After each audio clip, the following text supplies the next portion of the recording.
The story begins with the fact that the ancient god, who craved evil power, plunged into hellish flames and at the same time became a demon. His strength grew more and more every day, and the moment came when no one could control the mighty power of this monster. That demon fed on the power it took from human souls.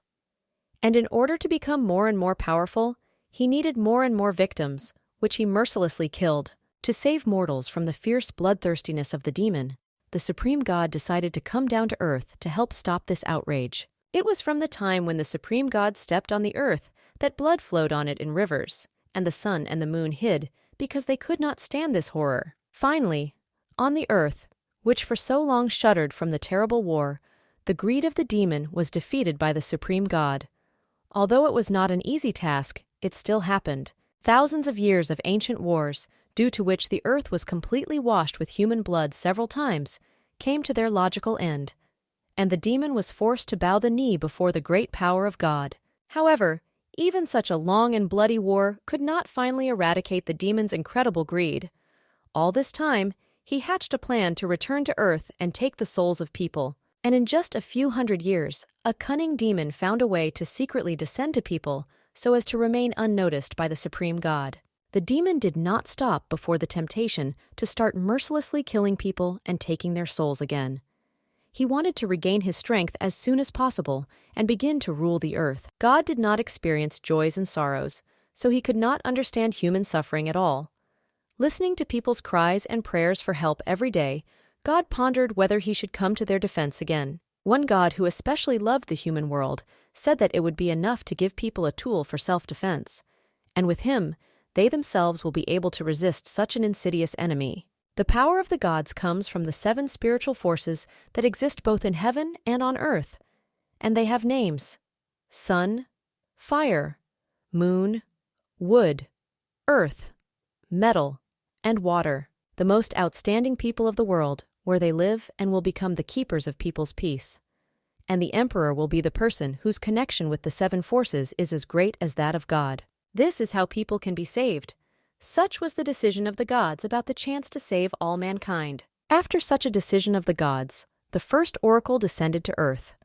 They immediately understood that a new era of the existence of the human world was beginning, as a result of which there was a chance for salvation. It was the oracle who selected among the millions of human children exactly those who had a connection with spiritual power and gave them the titles of princes. These were the most outstanding masters, each of whom perfectly mastered his element. After that, it was decided to hold a competition every time the oracle descended from heaven.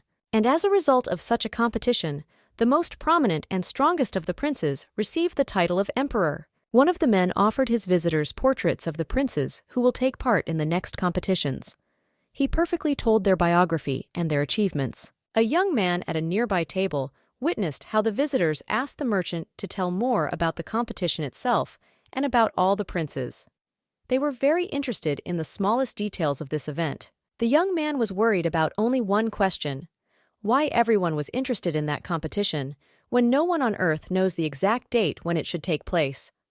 Meanwhile, he took a cup of strong tea in his hands. All that was known for certain was that no one had received any news from the oracle for the past 1,000 years, although before that, the oracle had descended to earth regularly every 500 years. The young man once again looked at the people who were questioning the details of this legendary competition and asked audibly what interest those who have not lived for more than 500 years have in such discussions. The young woman sitting next to the man said that although the man has questions, he himself has not lived another 1,000 years. The young man smiled and sipped his tea drink. He asked the young girl that in such a case he would require his cradle for the 1-year-old. The girl looked at the man, and he explained that he was just joking.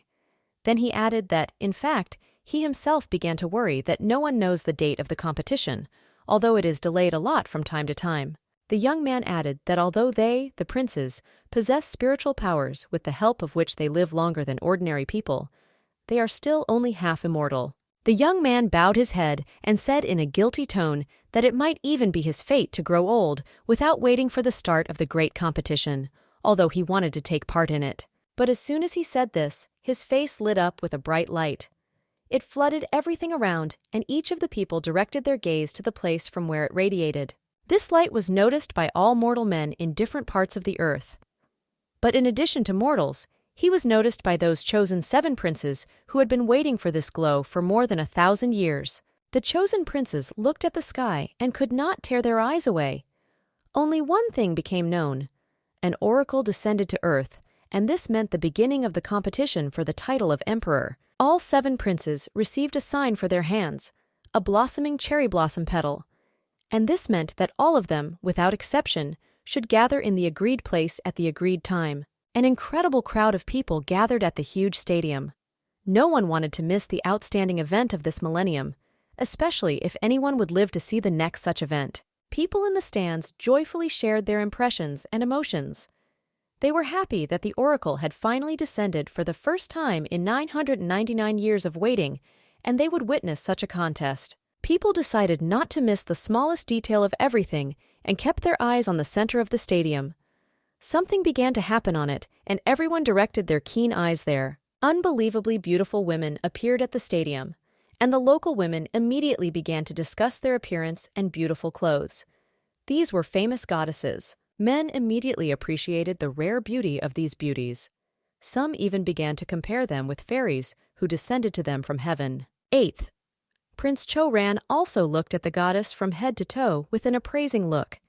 He said out loud that he did not notice anything special about her beauty, and that a goddess should be beautiful in general.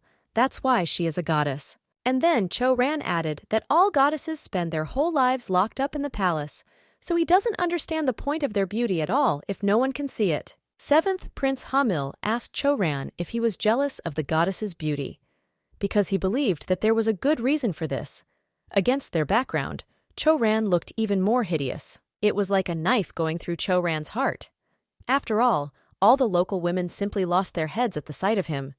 They tried to get in line early in the morning to buy his portrait. 5th, Prince Hae-on turned to the men and said that they should behave more decently, because such an incredible number of people had gathered to see them. 20th, Prince Ah-en could not find a place for himself. He twisted from side to side and could not fit comfortably. This was noticed by the other princes who were sitting next to him and saw the prince's excitement. Someone turned to the 20th prince and asked him if he was nervous, precisely because of the large number of people who were burning him with their looks. The boy turned his head and looked up. 2nd Prince Jongwon, who was sitting next to Ah-un in a calm tone, told him to calm down and pull himself together, because his older brother is with him and everything will be fine. Then the older brother decided to relax and support the frightened younger one, and said that if he is not comfortable, then let him just imagine that all those who are here are not people, but cute rabbits. And En burst out laughing, because he actually imagined this picture. Eventually, he managed to calm down and pull himself together. He thanked his older brother for his support. A man named Pak Ran leaned down and whispered, so that no one would hear, that the 2nd prince, as usual, wanted to appear rather cute. This man was a subordinate of the 1st prince. 1st Prince Do-ha was not happy with such jokes from his subordinate, so he sternly told him to watch his tongue. Ran decided to defuse the situation and asked his master why he was so angry and irritated, since he had waited so long for this competition. And only the fierce look of the 1st prince made Park Ran shake his head. The 1st prince was getting nervous. He said out loud that everyone was already in place, so why hadn't the competition started? Everyone had been preparing for it for almost 1,000 years, and no one had the patience to wait any longer. Then all eyes turned to the empty seat in the middle of the stadium, and it became clear to everyone that one more prince is missing to start the competition. The assistant of the 1st prince bent over him and said that today there is not enough of a prince, who no one could find for a long time. Then he suggested that he would not come here today either. Do-ha once again told his subordinate to keep his mouth shut and say nothing more today. And then he himself thought about the fact that, by the way, no one had seen this prince for a long time. After all, the man whom everyone had been waiting for so long today had been absent from his palace for a long time. The spring wind has already become his faithful friend, and the summer greenery is his reliable shelter. In autumn, he was attracted to the autumn landscape, which was painted with golden colors in the clear autumn sky. And in winter, he liked to travel to different settlements that were located at great distances. Almost nothing will be known about him for a long period of time. He was a prince who never sought fame at the expense of special merits. All the princes who have been sitting on their thrones for a long time were surprised that this prince decided to take part in this competition. They told him a couple of things about his appearance. But the fourth Prince Chok-en was tactful and well-mannered. That's why he decided not to respond to those jokes and just quietly said hello. His loyal subject, Pisol, was always there. Once upon a time, when Jong-en was only 6 full years old, he came to the palace holding his teacher's hand tightly. Thus began the story of his stay in the palace. When the teacher himself appeared in the palace walls in the company of a boy with coal-black hair, he became so popular that no one dreamed. Although few people knew about the teacher before that. The appearance of such men immediately gave rise to so many rumors in the palace that the walls could barely withstand them. And the little boy at that time immediately acquired new brothers in the form of princes who were not his relatives. But the boys, who had been studying together for some time, became more friends with each other, and no one had a special desire to take the newcomer into their arms. The little boy asked his teacher if these boys, unknown to him, were really brothers from now on. And the teacher replied that it is indeed so, and what is not least important is that from now on they are also rivals. The little one was not pleased to hear that he already had so many rivals with whom he would have to deal with something in the future, and he asked the teacher not to say such things again. But the teacher replied that this is the truth, and it is better to know about it from the very beginning. He also explained that before entering the imperial palace, the boy needs to prepare well, and it is in this place of little Chong-en had to be taught everything necessary that he would need in the future in the imperial palace. And the little one began to take his first steps in a new place. When the little boy first entered the room where his new brothers were studying, he felt rather uncomfortable, especially since his every move was followed by several watchful eyes. The little guy was immediately remembered among the teachers as a cute boy with an unbearable character. Education for the little one seemed equal to hard labor, so he counted the days until it ended. He was taught table manners, self-defense, how to dress properly, how to listen properly, and even how to breathe properly. For Chong, there began a life in which everything was subject to laws and rules. One day, the head teacher told little Do-ha that His Highness handled everything just masterfully, and his skills had improved so much that they no longer had anything to teach him. Then the teacher held his breath and announced in a voice that could be heard in the farthest corners of the room that Do-ha would be given the title of First Prince and be the first to return to the imperial palace. This, of course, hit the pride of all the boys who were still studying, because someone was already better than them at that time. But most of all, little Chong-it annoyed Yoon that this arrogant Do-ha was saying things to him. One day, while passing by, Jeon-yoon, who was trying hard to write another letter, was told by Do-ha that it was wrong. And when Chong asked what exactly was wrong, he explained that a letter was written. Little Do-ha haughtily threw his head back and walked on. And Chong is confused. En stared at him and didn't know what to say. He sat there in silence until Do-ha left the classroom. Chong-en grabbed a rag and began nervously rubbing all the letters he had just so painstakingly drawn out. It only pissed him off even more that he received the remark not from the teacher, but from this arrogant Do. Then little Chong-en exasperatedly flung the rag with such fury that it rolled to the end of the room.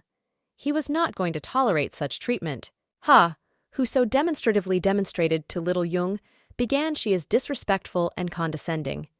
And it seemed that they would never end, and now, after dozens of years, they stood in front of each other at such an event, where they should be competing with each other, and everyone will have an opportunity to prove to the opponent who is better. Each of them knew that there would be only one winner, and only with the help of their skills would it be possible to prove who would be the winner.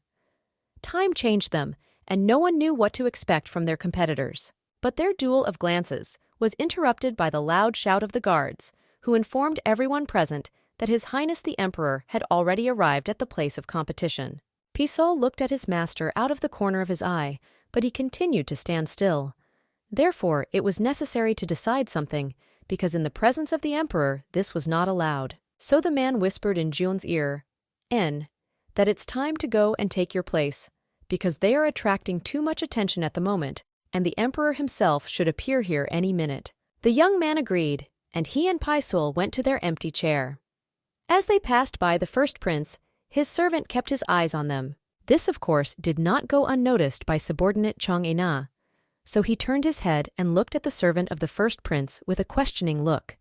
He just smiled and said that they had not seen each other for a long time. But Pisol did not answer him anything, but simply defiantly turned and followed his master. The subordinate of the first prince just shrugged his shoulders and said that he was as rude as his master. Finally, the main man of this event appeared at the stadium, His Highness the Emperor.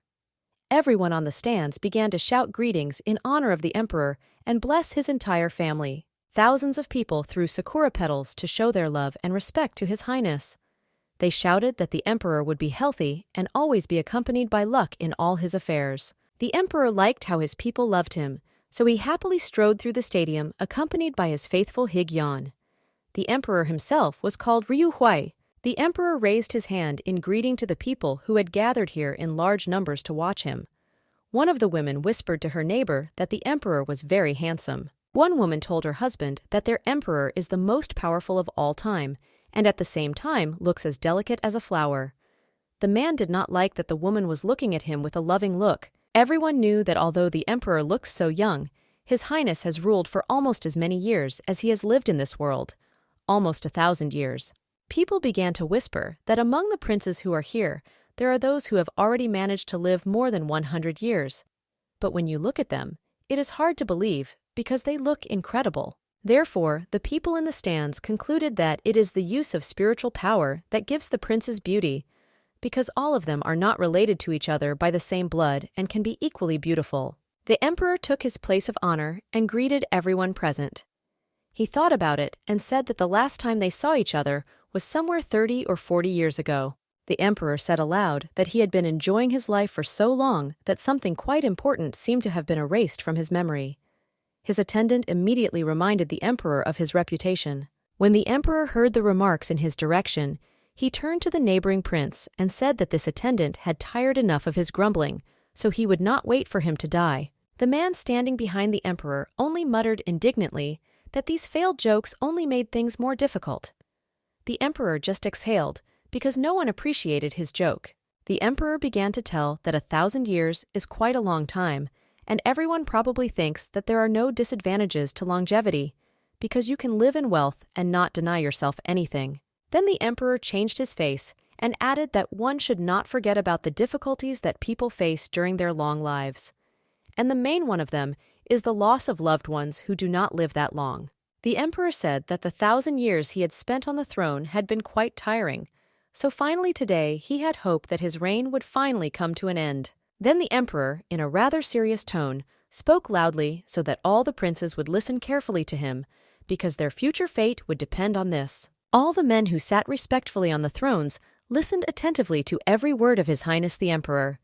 They didn't want to miss anything important. The emperor announced that 25,000 years had passed since the day when their state was founded, and thanks to the powerful forces that protected the country day and night, not a single demon managed to set foot on this land again.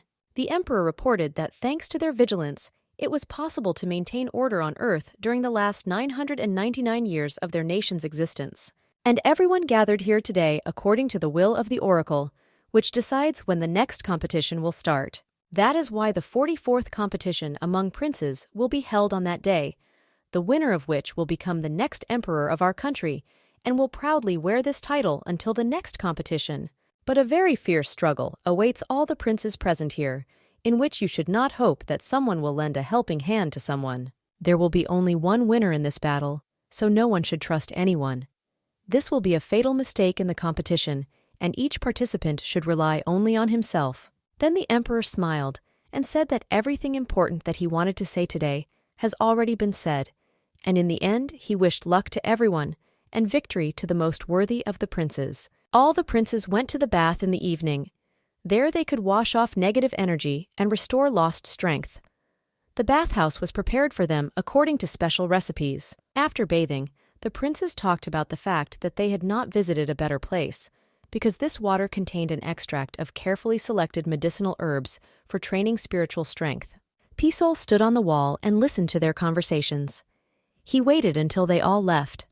Finally, the princess said that it was time to go to dinner, because they were already waiting for them in the dining room. When everyone left and the bath was free, Paisol personally made sure that everything was empty and went to look for his master. Chong. At that time, En was standing on the balcony and admiring the starry sky. Paisol cautiously called out to his master. He turned and asked the servant if everything was clean there. The man assured Chong that he personally saw this. The servant said that it was past midnight, so he thought that no one would come here. And the young man said that it was just great, because he should let off steam because of all the negativity that was today. As the young prince strode down the corridor to the bathhouse, he asked his servant to fulfill his request. The servant asked which one, and the young prince explained that of course he understood that it was quite late, and it was unlikely that anyone would come to the bath yet, but if someone did, Paisol should not let him in there. Paisol followed the young master and firmly said that even if Jong-en had not asked him about it, then he would not have let anyone into the bath anyway. The young prince began to undress and thanked his Paisol for his faithful service. He knew that he could trust this man as he could trust himself. Paisol took his weapon and remained behind the door to guard the peace of his prince. But after a while, Paisol heard some footsteps approaching the bathhouse, and then the voices of men. Ryu Do-ha and his servant were also walking at such a late hour. The servant was always in a good mood and asked his master if he really needed to wash in the dark, if he was ashamed of someone. The servant muttered all the way that all the princes had not seen each other for so long, and when they got together, no one even greeted them properly.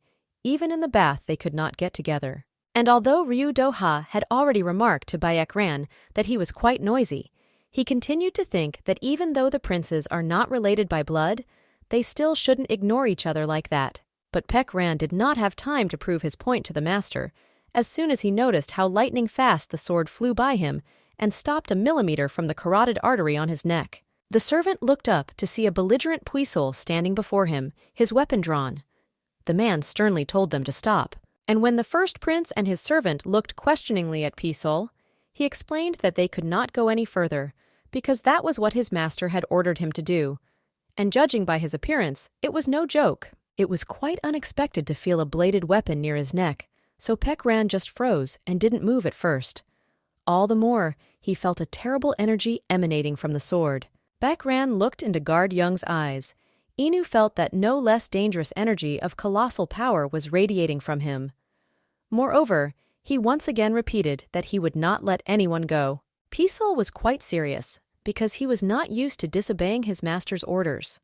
That's why he wasn't going to give in. He just told the men not to interfere with his use of weapons. Baek-ran decided to somehow lighten the situation and cheerfully said that he thought he and Paisol had become friends in the morning, but now he has already managed to mess up his hair. And then Baek-ran added that they would still be able to become friends with the fourth prince's servant if he promised not to do this again and behave politely and well-mannered. When he wanted to extend his hand to Paisol to say hello, he almost got hit with his sword. He managed to save her from a cut within a millimeter of the blow. If it weren't for his fighting skills, he would be without an arm. Paisol rudely says that he is not going to listen to all this nonsense, and repeats one last time for the men, who did not get it the first time, to get out of here as soon as possible. Baek-ran looked at the annoyed servant of the fourth prince, and thought to himself that in a little while he would no longer speak well to him, but would be forced to speak ill. The servant of the first prince gathered all his stamina into a fist, and said in a calm tone that His Highness the First Prince really wanted to take a bath right now, because he was ashamed of his brothers. Baek-ran added that it was because of this that they were forced to come here in the middle of the night, even though he himself had no particular desire to go. He added that he was very tired and wanted his prince to bathe sooner. The first prince once more made a remark to his servant and said that he was tired of him putting him in such a light before men he did not know. Baek-ran added that there were only 2 of them here now, and that was not so many as to disturb his master's seclusion. Therefore, he asked to let them go to the bathhouse for good.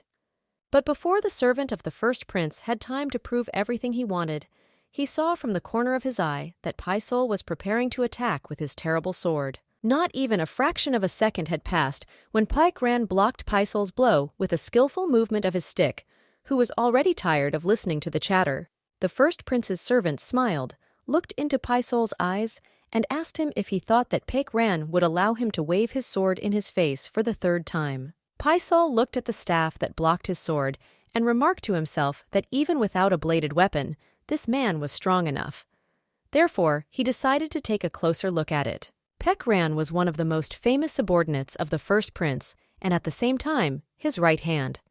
They always went together, and he was his personal bodyguard. However, at the same time, no one in the imperial palace had any idea what Pek Ran's abilities really were.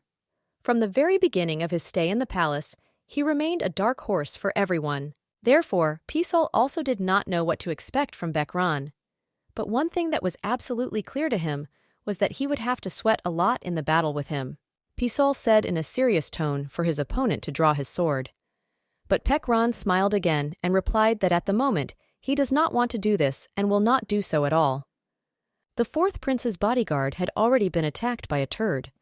All the more, he was finished by these mocking jokes of his opponent, so he swung and said that if he did not get his sword, he would be killed. Pek Ran saw his opponent's sword already flying in the air, and for a moment began to think that his end had come.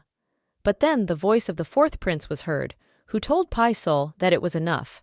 Pisol immediately lowered his weapon. Pek Ran was surprised that this man obeyed his master so much, and obeyed all his orders without fail. If it weren't for the fourth prince, the battle would not be reversible. The fourth prince continued to speak through the closed door that the first prince didn't mind apologizing for his subordinate's disrespectful behavior towards his bodyguard. Then Chang'en told Doha that he should remember that he never shows his body to anyone, which is why his belligerent bodyguard is standing here at the door. The fourth prince added that this incident was quite a long time ago, and perhaps the first prince no longer remembers it. The first prince was lost somewhere in his memories. Of course, he would very much like to say that he does not remember that incident, but that would be a lie. Although that incident happened hundreds of years ago, Ryu Doha remembered everything quite well, as if it happened yesterday. As a child, he walked through the dark corridor of the palace, lighting the way with a flashlight. The little first prince had just returned from the street and knew for sure that there was to be a tour of their room soon, so he needed to go inside through the west gate. But then his gaze stopped at his hand. He took a closer look at her under the light of the lantern and saw that she was very dirty. The boy understood that if he went to the room in this form, it would immediately become known that he was going outside. Therefore, the first prince decided to go to the bathhouse and wash himself. Therefore, little Ryu Doha decided that there should definitely be no one in the bathhouse at such a late hour and headed there. When he got to the door, he turned and made sure that no one was coming for it. The first prince carefully opened the door and went inside. Only there he breathed a sigh of relief and decided to wash quickly before anyone caught him. But he didn't even have time to undress when he saw that some object was flying at him. The boy barely managed to dodge and looked ahead. He shouted menacingly, asking who had dared to throw things at him. Then the first prince saw in the darkness the angry little fourth prince, who was not jokingly angry. He shouted for Ryu Doha to get out of here immediately. Of course, the first prince did not expect that little Jean-En can be so aggressive. He was not jokingly scared, and even pressed himself against the wall. Then he mumbled unintelligibly that he didn't know anyone was here. Little Chang'en didn't want to listen to his unintelligible excuses and grabbed another clay cup and threw it at the first prince. His eyes nearly popped out of fear. Chang'en yelled for him to get away immediately. And the thought flashed through the first prince's mind. Why little Chang'en is such a freak when he's around? They looked into each other's eyes, and each understood that the other was not joking. The first prince thought at that moment that surely Chang'en reacts to him in this way because he does not like him so much. Little Ryu Doha tried to understand why this is happening, because they are brothers and should be connected by threads of trust and mutual understanding. They both knew that of course they weren't blood relatives, but they still had to treat each other with respect. Ryu Doha was brought to consciousness by another broken clay vessel, which shattered into pieces a centimeter from the frightened little one. The enraged fourth prince shouted for his brother to go away. The first prince looked his way and saw Jean-En swung another clay vessel. In his eyes, maddened lights shone, which did not portend anything good. Therefore, the only thing that seemed to be the right decision for the little first prince at that time was to run away. And he ran out of the bath as hard as he could, even losing his flashlight on the way. Only on the street did the little first prince feel safe. He could not regain consciousness for a long time. And when he regained his breath and could think soberly again, he thought why he ran away from Jeon-ina. The grown-up and courageous Ryu Do-ha still couldn't understand why he decided to run away then, and why he even began to feel guilty about that situation, even though he hadn't done anything wrong. Ryu Do-ha dared to say out loud that he remembered everything about that incident. Chong-en was surprised by his brother's frank answer and said that he would tell the real reason as a reward for it. The fourth prince frankly admitted that he always takes a bath without witnesses because of his body. Because on the body of the fourth prince, traces of harsh treatment in childhood are clearly visible. These traces, which have turned into scars over time, keep reminders of the violence experienced. Chong-en added that he will never be able to forget those horrors in his life because his scars will never linger without a trace and will always remind him of himself. The fourth prince added that he always washes alone, so that no one would ask unnecessary questions, and he would not have to remember the horror he had experienced to explain where they came from. At the end of Chong-en added that why should anyone else look at something so vile, and asked His Highness the first prince if he agreed with his opinion.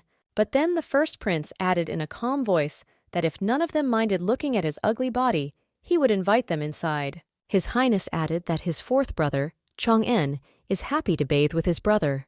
There was a grave silence in the corridor. Everyone was waiting for the decision of the first prince. The word was his. He lowered his eyes and thought about something. Then he looked at the door to the bathhouse and said that it was not necessary. Pek Ran looked at his master in surprise and said, "Why? He wanted to wash himself so badly." The first prince added that they should go now and take a bath tomorrow morning, because it was not a problem. Pek Ran hurried after his prince and mumbled that even if he changed his mind about washing, there was no need to run with his tail tucked in and stand his ground to the end. Pisol asked the prince why he did this. The fourth prince asked his servant what he meant. Pisol explained why he told about his scars. Chong-en thought and answered that he himself did not know. He thought it would be interesting to see the first prince's face when he saw Zhong's body. Yes, but unfortunately he refused. Pisol closed his eyes and drew out his master's name, and he replied that he was just joking. Pisol continued to stand guard at the bathhouse door, and after thinking a little, he told His Highness that he was not far-sighted at all. First Prince Ryu Do-ha couldn't sleep for a long time that night. He went out on the balcony and looked at the starry sky for a long time, constantly thinking to himself. A full moon shone in the sky, and the first prince could not get out of his head the thoughts that constantly brought him back to his childhood and the incident that happened in the bath with the fourth prince. The fourth prince himself slept better than ever. There was some relief in his soul after he was able to share his secret with his brother, and only the first rays of the morning sun, which warmed the body of the fourth prince through the window, woke up Jeon-ina. He opened his eyes and realized that a new day had already begun. Two women walked through the garden of the palace and chatted happily. One asked the other if she knew that princes could skillfully influence the weather with their spiritual powers. The second woman said that she had not heard of such a thing. And then the first asked, "How then can you explain the phenomenon that it snows all year round on the territory of the fourth prince's palace?" Pisol was standing on the roof of the palace at that time and was carefully watching the entire surrounding area. Sure enough, he noticed two women approaching their door. And what's more, he witnessed their interesting conversation. When the women entered the courtyard, they saw for themselves that princes can influence the weather, because they were not dressed in winter clothes, but there was real snow. Pisol decided not to delay the women, and with a light jump, he immediately found himself next to the women. They didn't even notice how this guard appeared near them, and they were scared by that. For the first few minutes, they couldn't say anything at all, and just looked at Pisol with huge eyes full of breath. The guard noticed that the woman was frightened and therefore decided to take matters into his own hands and first asked the women what they wanted from His Highness the fourth prince. Only after that, the women pulled themselves together and came to their senses.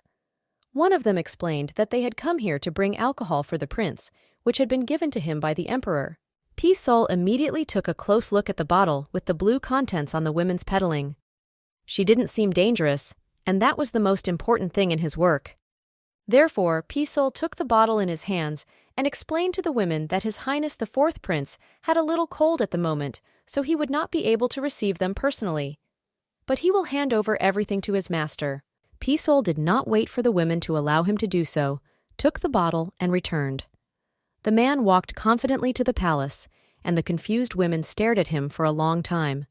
A minute later, Paisol entered the fourth prince's room with a blue bottle in his hands. He looked around the room and noticed that the prince was still in bed today. Paisol knew how to bring his master into a cheerful state, so he immediately began to brew strong tea. It was he who filled the body and mind of the fourth prince with positive energy. While the fourth prince was getting out of bed, Paisol decided to pour into the glass the drink that two unknown women had recently brought to the palace. Chong-en put on a robe and greeted Paisol. He immediately caught a new smell with his receptors. He asked the guard if he was pouring alcohol into the glass. Paisol replied that he was pouring alcohol, and he added that His Majesty's maids came and brought alcohol for the fourth prince on behalf of the emperor. Paisol drew attention to the fact that the robe did not cover the whole body of the young gentleman and asked him to dress appropriately. Chong-en wondered what was wrong with his clothes. And Paisol said that Mr. is dressed quite lightly because it is quite cold indoors and outside. But the fourth prince smiled and told Paisol not to worry about the one who controls the power of fire. Chong-en added that he should not worry, he would certainly not be sick, and asked the servant if he had any thoughts after his return. Paisol thought for a moment to get his thoughts in order. And then, Paisol began to think that the first thing that caught his eye at the meeting was that all the princes had grown considerably since the day of their last meeting. One might add that very much. As for second Prince Jongwon, they agreed that he had remained as secretive as he had been. He can easily, with a sweet smile, perform even the harshest deed. And the 20th Prince Ah-en, on the contrary, is the complete opposite of the second. He is too naive and open. Paisol was even interested in the question of whether he could compete with such a mild character. 8th Prince Cho-ran had a very hot temper, and most likely because of this, he had too many enemies in the palace. What is already playing against him at the beginning of the competition? If we talk about the 5th prince, there were rumors that at the moment a very talented man was diligently helping him practice spiritual powers. The 4th prince listened carefully to Paisol's thoughts and raised a glass of alcohol to his face. He said that there is also a person who behaves very carefully, and nothing is definitely known about him. And this prince is Ryu Do-ha. Most likely, he has significantly increased his strength and carefully hides it from others. Therefore, it is he who should be treated with the utmost care. Everyone knew that the teacher of the first prince was the most famous and talented teacher in the whole country, and he constantly raised the level of his skill alongside him. But it was not surprising, because His Highness the current emperor was the biological father of the first prince Ryu Do-ha. Therefore, he was considered the main contender for the title of emperor. The 4th prince decided to drink the alcoholic drink that was brought to him today, and he decided to think about another candidate for the title of emperor with Paisol. Chong-en told his servant that they had not yet discussed the 7th prince Hamail. The 4th prince said that it reminded him of a fluffy ball of wool. Paisol looked at the owner in surprise and asked what he meant, and the 4th prince explained that Hamail reminded him of a fluffy, soft, and cute rabbit. Paisol thought for a moment and said aloud that, strange as it was, it really looked like that. Therefore, here he decided to agree with the comparison of His Highness. Then the attention of the two men, who were talking sweetly in their room, was drawn to some drops of water, which began to fly through the open window, and after these drops, a fish appeared in the room. This amazing fish flew through the window into the room of the 4th prince and flew right to his hand. Paisol watched this amazing sight. Chong-en said aloud that it was a divine spirit from the palace of the goddesses who had visited their room. But everyone knew that the divine spirit does not come just like that. When the fish opened its mouth, air bubbles came out of it. It is in this way that the goddesses convey their messages to people on earth. The 4th prince decided to find out what was contained in the message that was intended for him. He stretched out his hand to the bubbles, and when he touched them, they began to burst and information was released into the air. The message contained the following information for His Highness. The first day of the competition was announced. They had been waiting for this event for almost 1,000 years, and it was finally going to happen. The results of this competition will be recorded on 2 scrolls, which will be written by different people. The first scroll will be written by the goddess herself, based on her own observations of the competition, and the second scroll has the inscriptions personally of the prince who will take part in the competition. the written records will be kept at Suncheon, and after the competition, God himself will make a decision. Suncheon is an object that connected the heavenly world with the human world. In addition, the eyes of God, who will read these records, immediately recognize lies. Punishment was also immediately stipulated in case of non-compliance with the conditions of the competition, or if exaggerations or lies are noticed in the records. In case of any inconsistencies in the records, the sword of God himself will immediately cut through the prince's body, and his soul will be broken into thousands of pieces. His spirit will be destroyed, and will never be able to be reborn again. It was also written in the message that the first test will be held on the high mountain, Heavenly Horn. The time of the test was also indicated. It was today's evening. At the very end of the message, the goddess added that she wishes everyone good luck and a fair competition from the bottom of her heart. As soon as it began to get dark, everyone immediately wandered to the Heavenly Horn Mountain. Although the road was not easy, no one wanted to miss such a legendary competition for the title of emperor. At the entrance to the stairs that led to the top of the mountain, there were strict guards who issued passes to visitors and checked them for the presence of any weapons and prohibited items. Two girls who had already received their pass were discussing today's event. One said they were incredibly flattered to be able to get this pass and get to see the princes up close. All the princes arrived early on the mountain and took their places. None of them dared to be late for such a solemn event. Now they watched from their thrones as the stands filled. Fifth Prince. He one whispered in the ear of the eighth prince. Cho ran that he thought that all the people here came to see this spectacle with them because they looked like clowns. Peck ran was as usual by his first prince and tried to somehow support him. Therefore, he said loudly, so that everyone around him could hear that he couldn't wait for the competition to start. Beck Ran then asked Ryu Doha if he thought the test would be a strength test or something else. Of course, he knew that his master was the most talented, so the victory would be his. And when His Highness made a remark to Peck Ran, he just waved it off, adding that any test for Doha is to spit once, and he himself knows that very well. Peck Ran then pointed to the 20th prince, who was sitting with his head down, and said that he was so weak that he could hardly defeat even one of a number of such powerful princes. En's elder brother touched his hands and said they were too cold, and then asked if he was very nervous before the test. And the 20th prince replied that nervous is not the right word.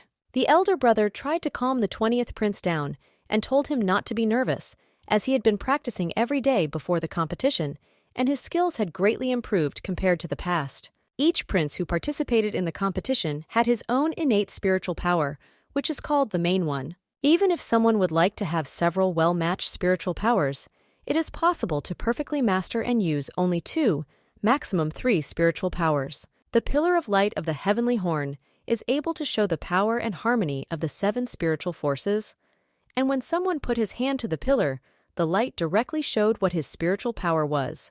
When a pillar of light of a stronger spiritual power reaches one of the princes, all the others are displayed proportionally below the main spiritual power. And if the prince's ability to control all spiritual forces will not be the same, then they will simply be lower than the main spiritual force. Therefore, the eldest brother added to the 20th prince that even if he was a little weaker than the other brothers, the difference in strength would not be so great for the audience. 20th prince looked gratefully at his elder brother and said that he had calmed him down and thanked him for it.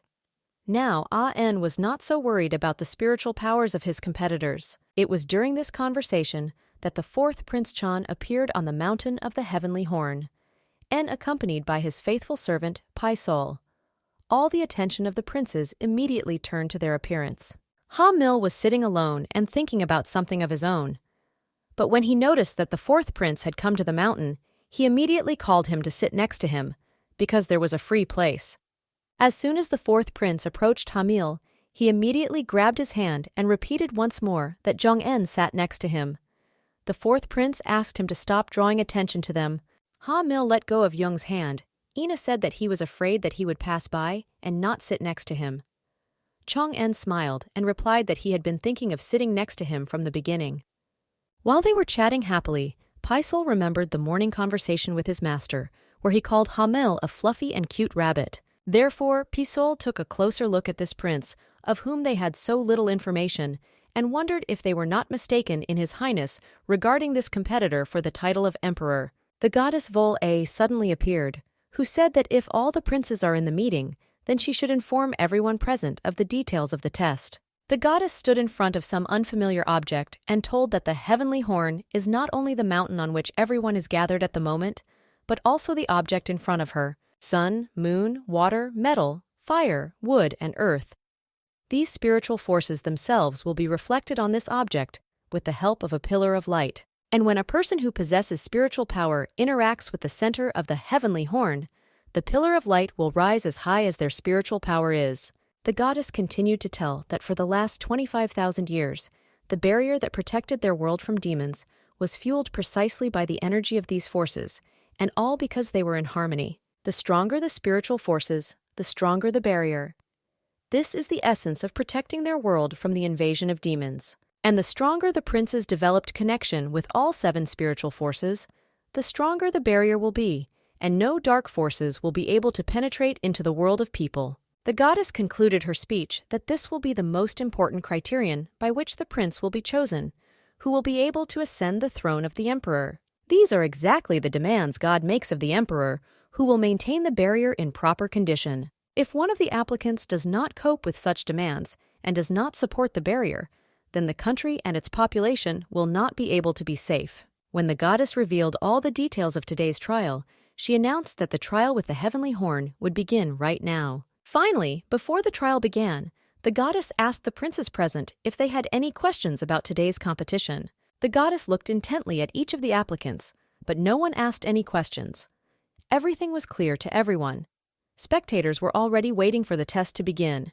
Therefore, the goddess said loudly, "If the princes have no questions, then she solemnly announces the beginning of the first test of the princes for the title of emperor." Goddess Vol-A announced that the order in the first test is not particularly important, so whoever wants to can pass the first test, and looked at the applicants. Paekran immediately looked at Ryu Doha and asked if he wanted to show what he was capable of first, as he was eager to see his master's true power. All representatives looked intently at each other and waited for someone to demonstrate their strength first. Hamail looked at Young-ana, said that today is a pretty good month. 8th Prince Choran boldly got up from his seat and stepped forward.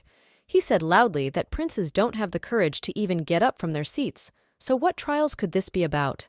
The 8th Prince said that he would be the first to pass this test, and stepped towards the heavenly horn. Approaching him, he stopped for a moment and thought, but there was no way back, so Choran reached out his hand to the heavenly horn. That amazing device immediately responded to His Highness's hand and lit up with a bright glow. And immediately from the heavenly horn, light pillars of different colors broke out and headed towards the sky. The 8th Prince even retreated from such an exciting sight. When Choran looked up, his eyes lit up with the same brightness as those rays of light.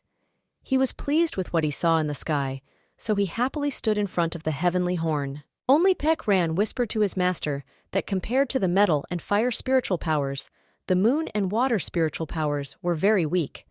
The first prince told Paekran to close the bag. But Paekran added that the 8th Prince's impatience justified his display of boldness. Ryu Doha thought about it and said that Choran was indeed very much like a red-hot metal that could burn. Ran was surprised that his master decided to say more than 2 words, and without rudeness.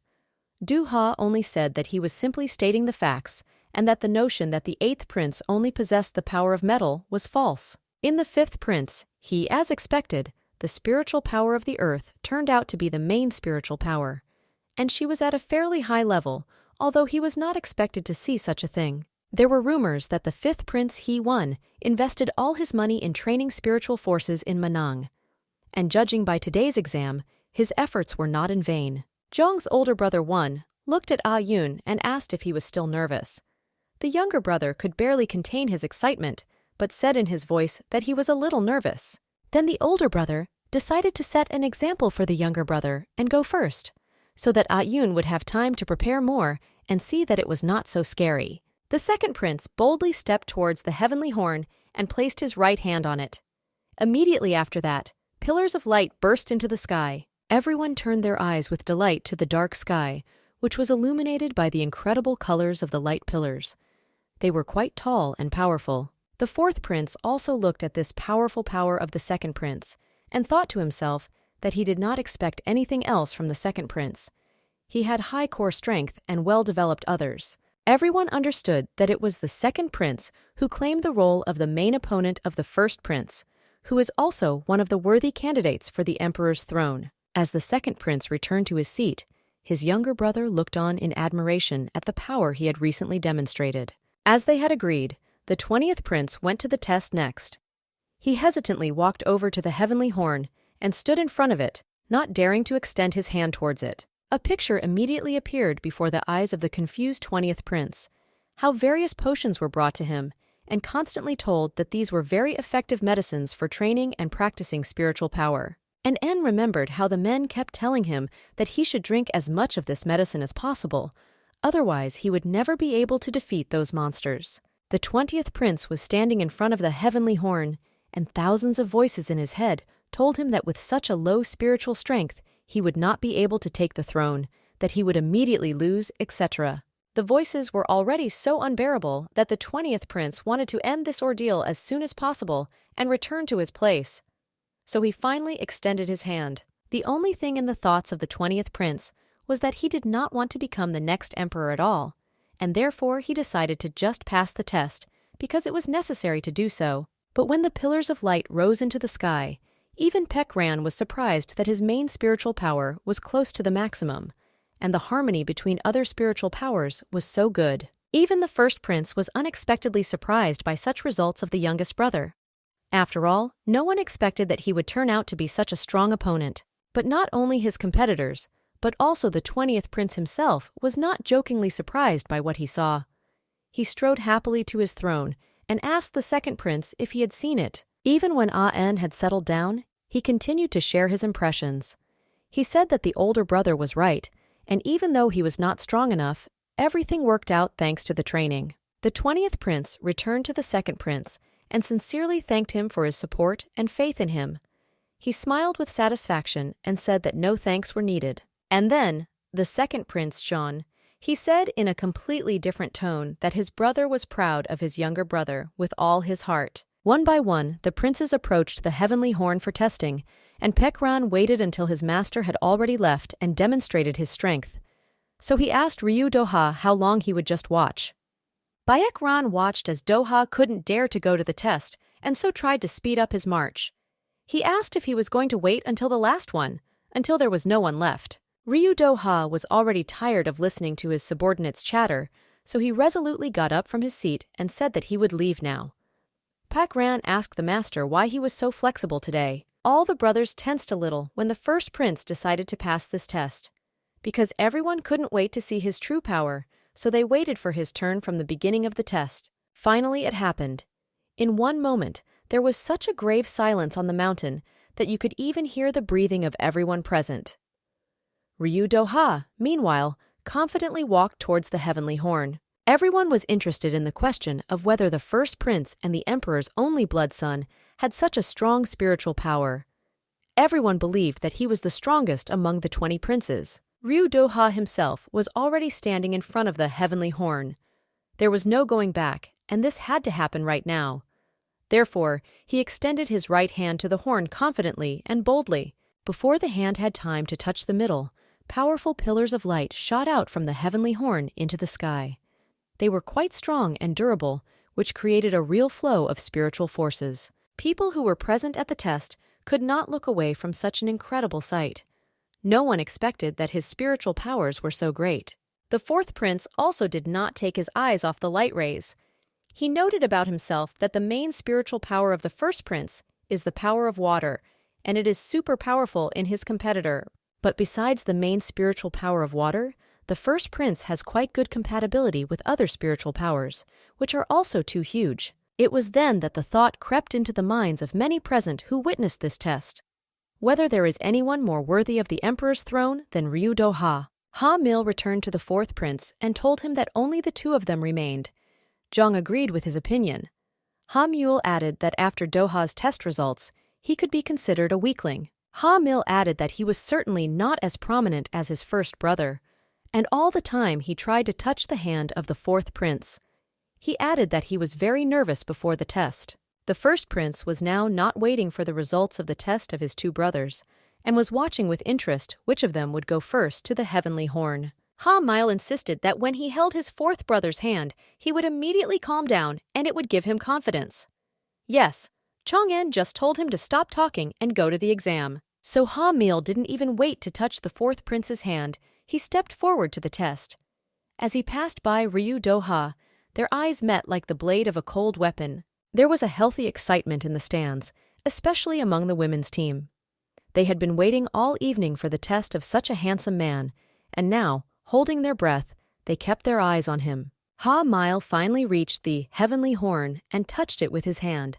The miraculous device will light up, ready to show the spiritual power of a man. After the touch, the pillars of light also shot up into the sky, but they were not as powerful as his brothers who had passed the test before the Ha-mile.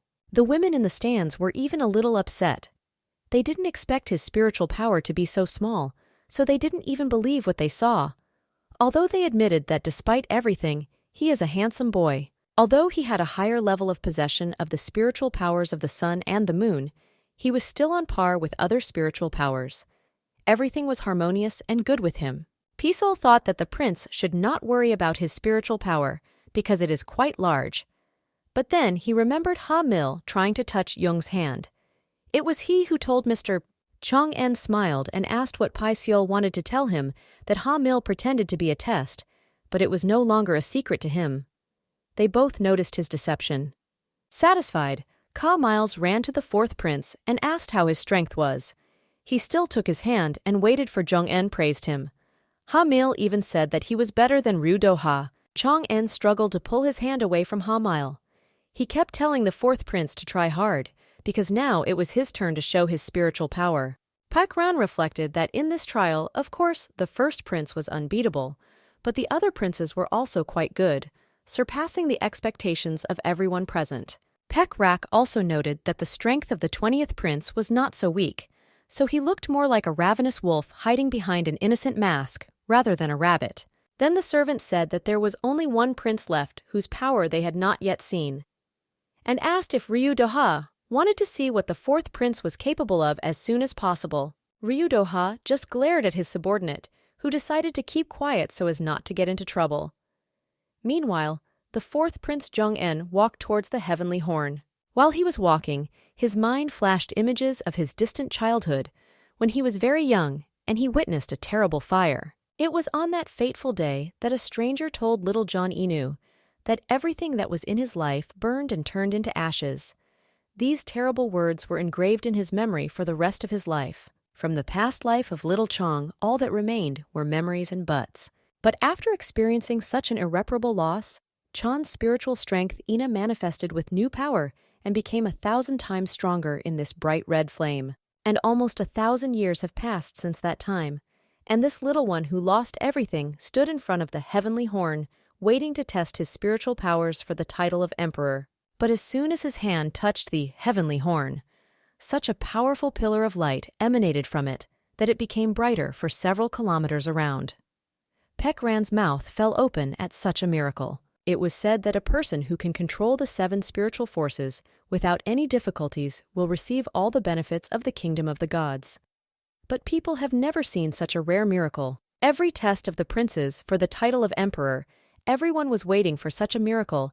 That's why such a huge attention was drawn to the competition, not only by people, but also by the gods, who watched it very carefully. It would be a miracle that could not be compared with the best human talents, because it automatically acquired the blessing of God. Men outside were discussing the latest news. Someone talked about the son of their acquaintance, who went to work in the imperial palace, someone about the appointment of a writer as a minister. But one man was not surprised by this news. He said that there was nothing special here, because no prince had been sent from their small town in 1,000 years. After hearing all the news, the man was angry that his sons had not shown themselves in any talents. He quickly ran home and opened the door with his foot so that everyone in the house scattered everywhere. The enraged man shouted for everyone to gather immediately and began beating them mercilessly, venting his anger on them that someone was better than him. Children and women begged for mercy. The nephews asked that he not touch the woman because she had not left since the last time. But this beast had nothing to do with the pleading of the children. He screamed that he had not been met with dignity and continued to beat her. The poor woman no longer had the strength to resist, so she simply fell from another blow to the floor of the room and was already losing consciousness from the hellish pain. The children only screamed, but no one heard them. Even when that monster had expelled all its anger and gone outside, the little boy could lie peacefully next to his mother. Tears streamed down his cheeks, and she didn't even have the strength to wipe them away. The beaten woman could only look at her son and whisper so that he would not cry, because every life is beautiful in its own way. Someone's life became poems, and someone's story. Those were John's mother's words, Ina. People said it was a blessing. Godlike people possessed wealth, power, and could live for several hundred years, remaining handsome and young. This blessing was compared to a beautiful flower that bloomed even in the most barren soil. All residents of large and small cities, without exception, wanted such a blessing. But sometimes this same blessing could lead to the flames of disaster. And then nothing could stand in the way of the angry element, which destroyed everything in its path. It was in such a flame that once upon a time, all hopes for a happy childhood of little Chong were burned. Ina. All he remembered from that terrible day was his mother's hand, which was visible from the burning house. The little boy, with tears in his eyes, watched as everything he loved and longed for turned into ashes. His house, his family, his closest people. This flame became decisive in the further life of little Chong Ena, because it was from there that his story began as a prince who later claimed the title of emperor. The people in the stands who witnessed the trial of the fourth prince simply looked at the heavenly horn in amazement. They whispered to each other whether he could actually do it. Everyone looked in surprise at the center of the stadium, where the fourth prince was currently being tested, and saw only one pillar of red light rising from the heavenly horn into the sky. This made not only ordinary people think, but also princes who could not understand, like John N, managed to make it so that only his main strength showed. It was simply not possible. The eighth prince, Jo Ran, asked his neighbor, the fifth prince, if it was actually Jeon. He has no more spiritual power other than the basic one, and is that enough to become the next king? After all, if you have only one spiritual power, then it will be very difficult to maintain the barrier, not to mention its reinforcement. Moreover, there are no memories of such a prince. Although each spiritual force is unique, they are all interconnected, and it is very nice when there is a tendency to all spiritual forces, even if it is not great, but it would be just cool. Then the question arose, could the heavenly horn be wrong? Is it just that the prince is so weak that it is difficult to believe his own eyes? After this ordeal, many questions arose. When the fourth prince returned to his place, everyone looked at him. Spectators in the stands also did not know how to react to such a test result. Pek Ran almost wheezed out of breath.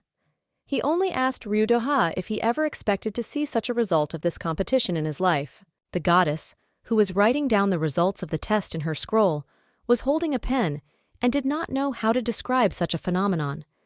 She had never encountered such a person before. Her servant also could not take her eyes off the fourth prince and wanted to ask something from the goddess. But from surprise and shock, she could not even pronounce her name clearly. In the end, the results were recorded, and the goddess announced that if all the princes had already finished measuring their strength, then the test could be finished.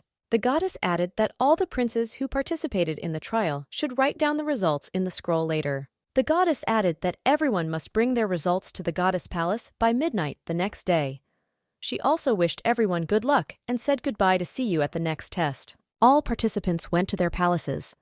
Chong En went to his winter palace. Pisol, as always, was on duty on the roof so as not to miss anything. It's time to jot down the results of your first test on the scroll, and Chong En began to fulfill the assigned task. He sat comfortably and began to write. Pisol noticed that His Highness had already completed the task and began to dress. So Pisol wondered if the fourth prince was going to go to the palace of the goddesses sometime. Chong En concentrated on getting dressed and was completely lost in his thoughts. But as soon as his servant asked him about his plans, he replied that he was going to the palace to put the scroll there. The fourth prince added that this should be done so that no one in the palace sat on his ears with their instructions. Moreover, each prince must make all the records himself. Chong En collected himself, and before leaving asked Pai Sol to go with him to the palace of the goddesses. But until His Highness calls him, let him be outside. Pisol obediently followed his master and said that he understood everything about his orders. The palace of the goddesses was incredibly beautiful, It was decorated with precious stones and works of art of the most famous artists of that time. Such beauty could not be found anywhere. When Chong-en entered the palace, then thought that although the palace of the goddesses is underwater, he can breathe freely. And it was quite strange for a person. He remembered his feelings when the divine spirit of the temple visited his home, and they were the same as now. Through the open door, the fourth prince saw several goddesses talking about something. His Highness stood at the door and did not know what to do, whether to enter or not to disturb their conversation. But after a few minutes, the goddesses noticed the prince standing in the doorway, so they turned and looked at him. It was clear from their looks that they were extremely worried about something. Chong-en came closer to the goddesses and asked what was going on there and whether his help was needed. The goddesses looked at the fourth prince and at first wondered if they should tell him everything. Nevertheless, they said that at this moment the 19th prince was inside, who was behaving rather inappropriately, and they did not know how to appease him. The goddess tried to explain to the prince that he should calm down and go away, because you can't behave like that in the palace of the goddesses.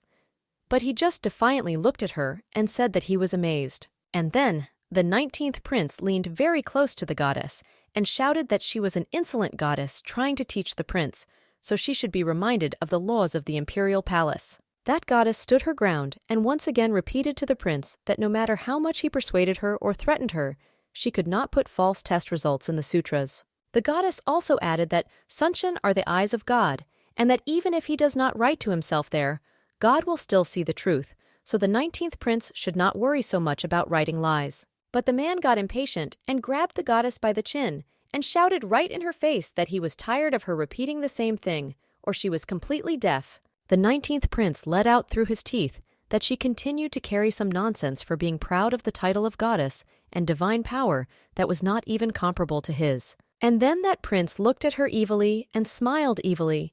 He said that there is a belief that the divine power of the goddess is not diminished by spending the night with her. Then the prince added that if he had come here at such a late hour, then there was an opportunity to test this opinion. And his hand reached out to the goddess, who froze in fear. But before he could touch the body of the frightened goddess, he received an unexpected blow on his face and went aside. He quickly turned around and tried to find the attacker. The 19th prince covered his cheek, which was beginning to bleed, with his hand.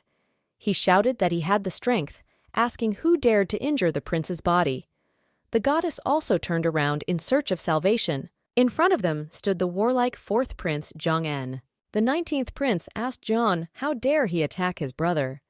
He was simply enraged by the fact that someone so brazenly interrupted his sweet communication with the goddess. The 19th prince shouted that Imperial Law 48 stated that all personal feuds between members of the imperial family were strictly prohibited. That goddess also reminded the 19th prince that he would violate the 76th law, which clearly stated that contemptuous treatment of the goddess, and especially assault, were strictly prohibited. She also added that the law of 192 stated that the divine power of the goddess belongs to the palace, so any action that could harm the divine power of the goddess is prohibited. That's why Chong-en told the 19th prince that he couldn't even remember the elementary rules of the imperial palace.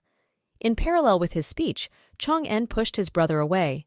The fourth prince added that he would not compete with him in immorality and breaking the rules, so this dispute should be resolved in some other way. Then the fourth prince threw the 19th to the floor and said that even if he was not satisfied with the bad results of the test, then no one allowed him to accept that. The enraged 19th prince sat on the floor and continued to rehearse that Jong-en will regret his behavior very soon. The fourth prince called Pai-sol. He was next to his master in a moment. Chong-en ordered him to dislodge the 19th prince outside the goddess temple. Chong-en added that a weakling who dared to behave like this towards the female sex would definitely not have the sense to get out of here on his own, so he should be helped. The fourth prince said that the 19th behaved like a wild animal, so he asked Pai-sol to throw him away as soon as possible. Pai-sol did not need to be repeated twice. Therefore, he grabbed that scumbag by the scruff of the neck and forcibly dragged him out of the temple of the goddess. The 19th prince only shouted that the fourth prince would pay for his humiliation, and then they would see who else would apologize for today's incident. The 19th prince shouted that no one had the right to humiliate him in front of his subordinates, and he would definitely not leave it that way, and Chong-en will soon be held accountable for his superior behavior. Pisol did not pay attention to the threats and intimidation of the 19th prince and continued to drag him away from the temple. The goddess even covered her mouth with her hands because she did not expect that this situation would go so far. And at the same time, several imperial laws will be violated in the temple of the goddesses. But the 4th prince calmly took out his scroll from his clothes and handed it to the goddess. But she only blinked her eyes because she could not come to her senses after this shocking situation. His Highness said that he had come to the temple of the goddess to record the results of his ordeal and asked the goddess for help in this matter. The goddess finally recovered and apologized to the 4th prince. She asked for a scroll, and the 4th prince dutifully handed her a roll of paper. The goddess unfolded his notes and apologized that he had to see her in such an awkward situation, and thanked His Highness for his help.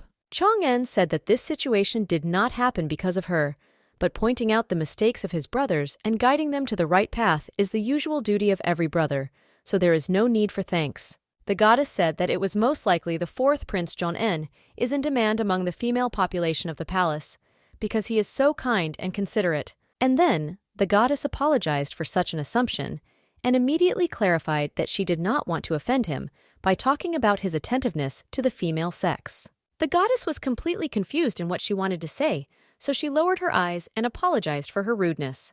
But the 4th prince smiled and said that there was nothing wrong with it. He was even pleased to hear such a thing from a person of the opposite sex. A young man was walking along the corridor and happened to witness a conversation about what happened yesterday in the temple of the goddess.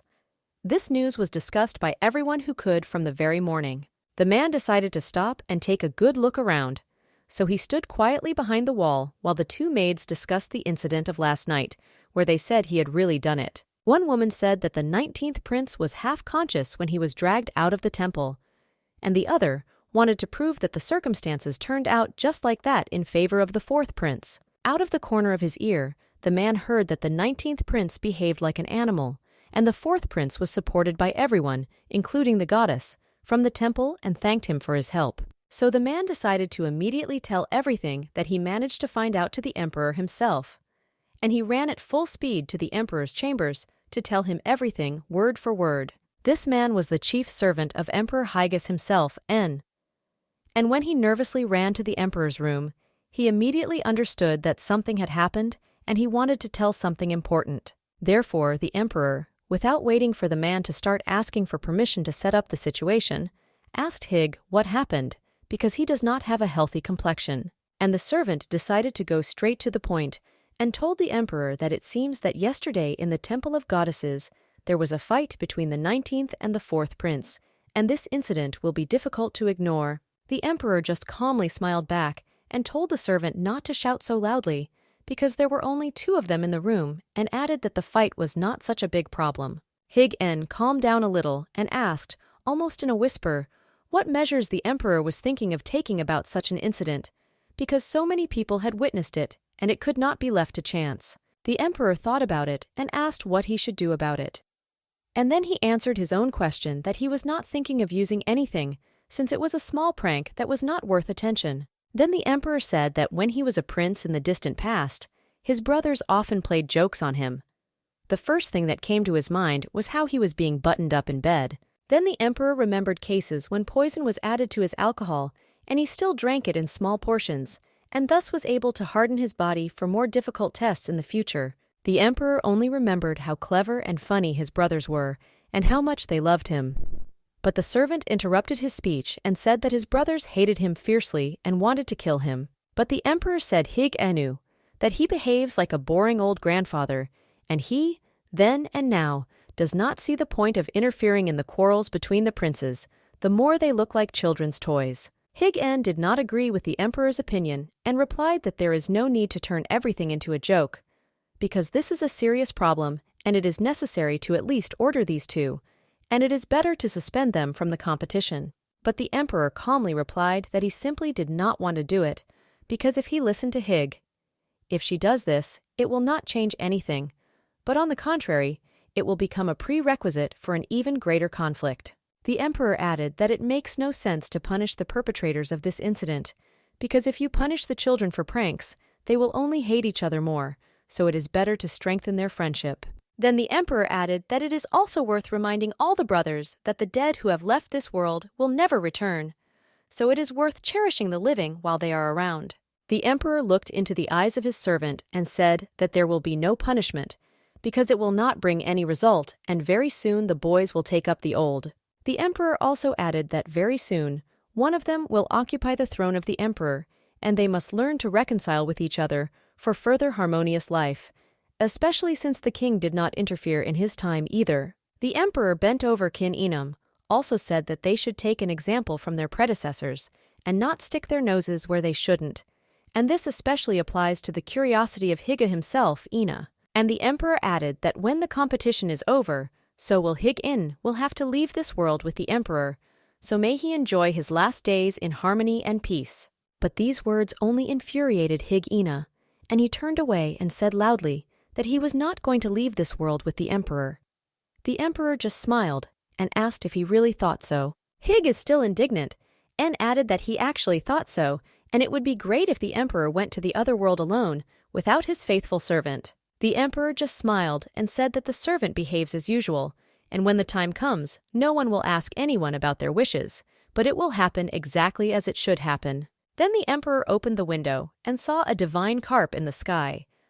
The sight was very mesmerizing, so the emperor just silently watched it from his window for several minutes. The emperor then closed the window, returned to the room, and said that the second trial was about to begin, so they should all prepare more thoroughly for it. As always, Paekran was next to his master, the first prince Ryu-doha. But he was in no hurry, and the servant was already getting impatient to wait, and he was catching up with his master. The first prince concentrated on his training and ignored the irritated servant, and he ran around Ryu-doha and shouted that he already had the greatest strength and no need for training. The first prince believed that only daily training could lead him to the coveted title of emperor, and it annoyed him when someone interfered with him, so he just gave Paekran a stern look. Ryu-doha calmly said that they only had food yesterday, and he, in turn, shouted that a person should eat 5 times a day and not once every 2 days, and even just a little. Paekran also added that if there was an opportunity to taste simply incredible food in a terracotta, then they should eat it not 5, but 10 times a day, and that would not be enough. Paekran stood over His Highness and said that he knew that the master ate very little, but if he did not feed his servant, his stomach would soon eat him all, and His Highness would be blamed for it. Paekran saw that such arguments did not affect His Highness, and therefore decided to press his feelings. He began to almost cry and complain that fate had given him such a cruel master. Ryu-doha thought that there was no progress in his training since that very day, because he couldn't fully concentrate on his training. The prince was completely in his thoughts. Ryu-doha couldn't get their ordeal out of his mind. He thought to himself that the heavenly horn was directly connected with the heavenly world, so it was unlikely that he could lie, whatever it was then. Then the first prince wondered if there had ever been such cases in history and what had been done about it. There were only one question in his head, but there were no answers. Doha decided that he should not waste his energy on these experiences now, especially since nothing could be done in this case. Meanwhile, Paekran was running around him and shouting that he was hungry. Ryu-doha decided to himself that everything will be known for sure when all the results of the test are checked by God himself, and then he will make his decision. Ryu-doha then abruptly stood up and told Paekran that they had to go. The servant looked at him questioningly. His Highness explained that they were going to Theraquan because he still wanted to do that. Paekran jumped merrily ahead and shouted that he was the luckiest subordinate because fate had sent him the best master. Ryu-doha said as he changed his shoes quickly, not even a few minutes had passed. But Paekran asked not to pay attention to the words he had spoken before, and just to forgive him for saying too much. Paek was happy at the thought that he would enter a taste heaven. All the princes have already gathered in Theraquan to enjoy the most delicious food in the world. Dishes prepared by the best chefs from the best products from around the world were served here. Of course, Ha-mil was in the greatest demand among maids. He did not have time to take his place, as women were already circling around him, showering him with compliments. But Paekran was most happy. He did not have time to pick up the cutlery, as he was already praising the local cuisine, saying that he had never had anything more delicious elsewhere. Paekran was very fond of visiting this place, because no matter where he tasted in other places, only here he could enjoy the freshest seafood. So he immediately asked for a second portion.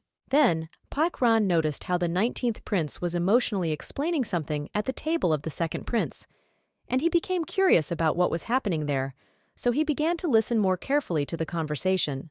The 19th brother said that the fourth was too arrogant and embarrassed him, and he just wanted to put the woman in her place and was stabbed with a knife for that, and later he was thrown out altogether. Then the 19th prince showed the scar that remained on his face after the blow. The prince added that he was just going crazy when everyone was laughing at him for such a public humiliation yesterday. The 19th prince simply didn't understand why the emperor did not do what that clever Chong had ordered Ina, and did not even say anything to him about such behavior in front of the whole palace. The second prince was not tired of listening to his brother's whining and asked him to stop discussing the situation, and even more so to watch his tongue when he spoke about the emperor. The 19th prince realized that he had overstepped the mark and tried to justify himself, but drove himself even further into a hole from which there was no way out. It was at this time that Chong appeared in the room N. The 19th prince sensed his presence and quickly turned around. Their eyes met. If it were possible to kill with looks, then the 19th prince would take advantage of this opportunity. Chong En, on the other hand, was as calm as possible and said that Taraquan is a place where everyone comes to enjoy the food, and his brother was making as much noise here as he did yesterday at the goddess temple. And when they came to a closer distance, then Chong En told Ngun that complaining to the other brothers behind his back was pretty low, so he could tell him straight to his face if he offended him. The 19th prince just exploded and said that Zhong En didn't notice how he hurt his face. Chong En was only surprised that his brother was outraged only by the damaged face that he deserved. Everyone witnessed these fights, and no one enjoyed the food anymore, but everyone listened attentively to the two brothers. Chong En added that he would have apologized, but the brother was barely on his feet yesterday. Ha Mil decided to take advantage of the situation and get closer to the fourth prince. He took hold of his hand again and asked him what had happened yesterday and whether the 19th prince wanted to offend him. Ha Mil questioned Young. Where is he in pain, and is it true that this scumbag attacked him? 19th tried to shout that it was John En attacked him yesterday and caused him bodily harm. Ryu Do-ha also watched as Ha Mil tried to examine the fourth prince's body for injuries and threatened the 19th for daring to attack his brother. Then, in Ryu Do-ha's head, a picture of how Ha washed and tried to hold the fourth prince's hand at the first test came to mind and thought that something was wrong here. These were just extra reasons for the first prince's thoughts, although after the start of the competition, there were only new thoughts in his head that they all did not fit there. The 19th prince was also looking at Ha Mil, who was trying to calm down the fourth and just cursing at such injustice, because he was the one who got hurt and the brother was on John's side. Ina. Everyone knew that teacher Chong Ana is the least known among the other teachers, and he also has very little money and all the more weight of power in the palace. And the fourth prince himself has only one power, subordinate Chan. In general, it was not clear where Ina came from, and no one knew anything about him, and even before that, he was most likely the last weakling. These very thoughts were in the head of the 19th prince. Therefore, he could not understand how this weakest brother could behave so arrogantly. So Yungan said that Zhong En apologized to him because he was guilty, and many witnesses can prove his guilt. Then the 19th brother looked angrily into the eyes of the fourth prince and said that the day would surely come when he would make him regret his arrogance completely. But the fourth prince only laughed at the words of his angry brother and said that if it was in his power, then he should definitely do it as soon as possible. The second prince loudly told them both to stop their bickering already in front of all the princes, because they were both equally to blame in this situation. But their argument stopped by itself when the first water bubbles began to fly through the window into the room. All the princes immediately paid attention to this and saw a divine carp in the window. The divine carp flew around the room and then flew to the second prince to read the conditions of the next test to everyone. And His Highness started shoveling water bubbles. This is how they learned that the divine forces wanted to inform them that the second test would soon begin. Now the people are well protected from demons by a barrier. However, the people of this vast land still do not live a carefree life in which there are no problems and disasters.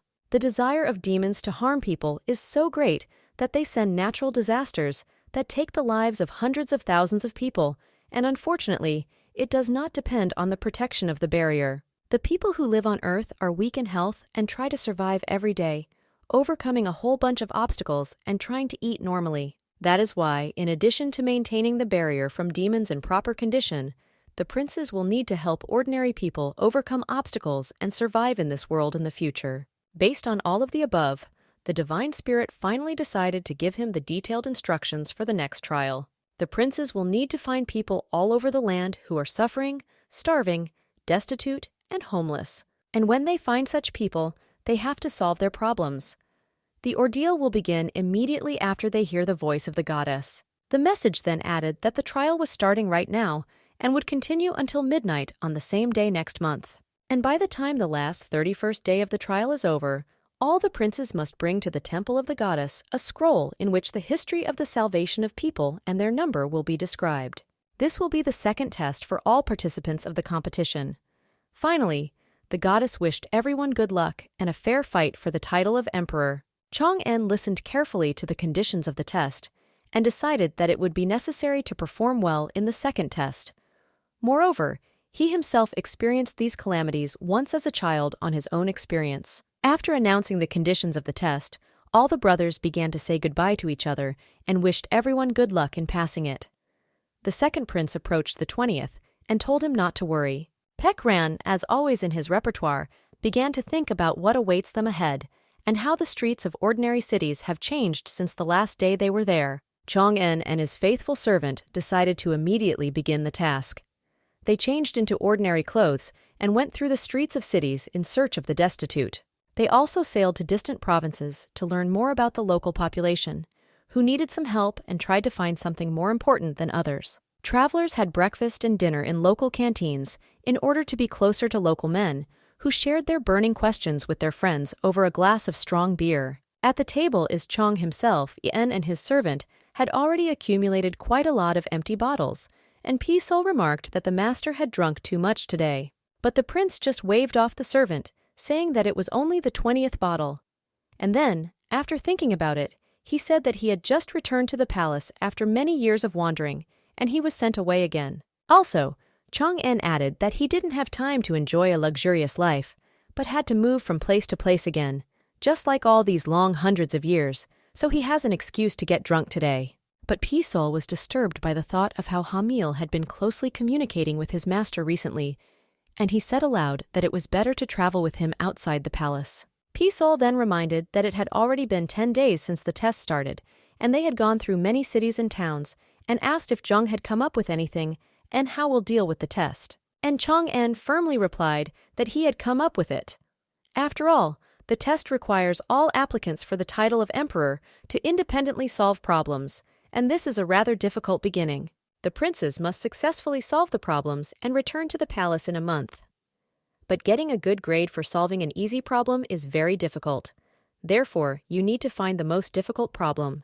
Chang'en looked around the nightclub and asked Pisol if he knew why they had been roaming the taverns for the past 10 days, spending all their free time there.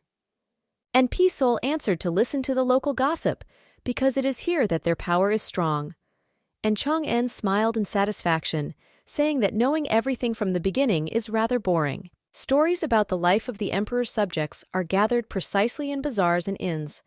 The fourth prince heard a bunch of them on the way here, and most of them were about joy and sadness, about everyday problems. But today, Chang'en was lucky enough to hear something quite interesting in this very inn. The prince pointed to a man at the entrance. He was a carrier, but in the last 10 years his profits had fallen sharply. Then the prince showed another man and said that he is the owner of this inn, and his income has also decreased dramatically in the last 10 years. So they both have a lot to talk about and regret their lives. And the man sitting with his back is an undertaker, and unlike the previous two, his income has doubled in the last 10 years, and he doesn't mind bragging about it. Pisol opened his eyes and began to gather the facts. The fourth prince concluded that something was definitely going on in this village, because the owner of the inn and the carrier suffered heavy losses immediately after the undertaker began to earn more.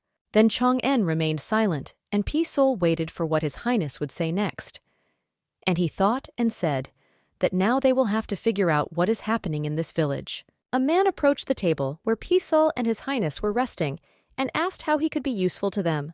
His Highness, without thinking for a long time, threw a wallet tightly stuffed with gold coins to the man. It was quite a large amount, so the man held it in his hands and could not believe that it was his. The man said it was too much, but the fourth prince said that he would double this amount if he would tell something useful, and especially all in detail about one thing. And the fourth prince asked to tell everything that the man knew about the Phantom Passage. The man decided to use the opportunity to earn some money and began to tell everything he knows. In fact, the Ghost Pass used to be called Doyang Pass. The passage got its name because of the village of Doyang, which was located nearby, and there was nothing strange about it. However, then something mystical began to happen. The man walked through that passage and tried to get home as quickly as possible, but then he heard someone calling him in his wife's voice. The man turned and began to peer into the darkness, but there was no one there. Only the night reigned around, and there was grave silence.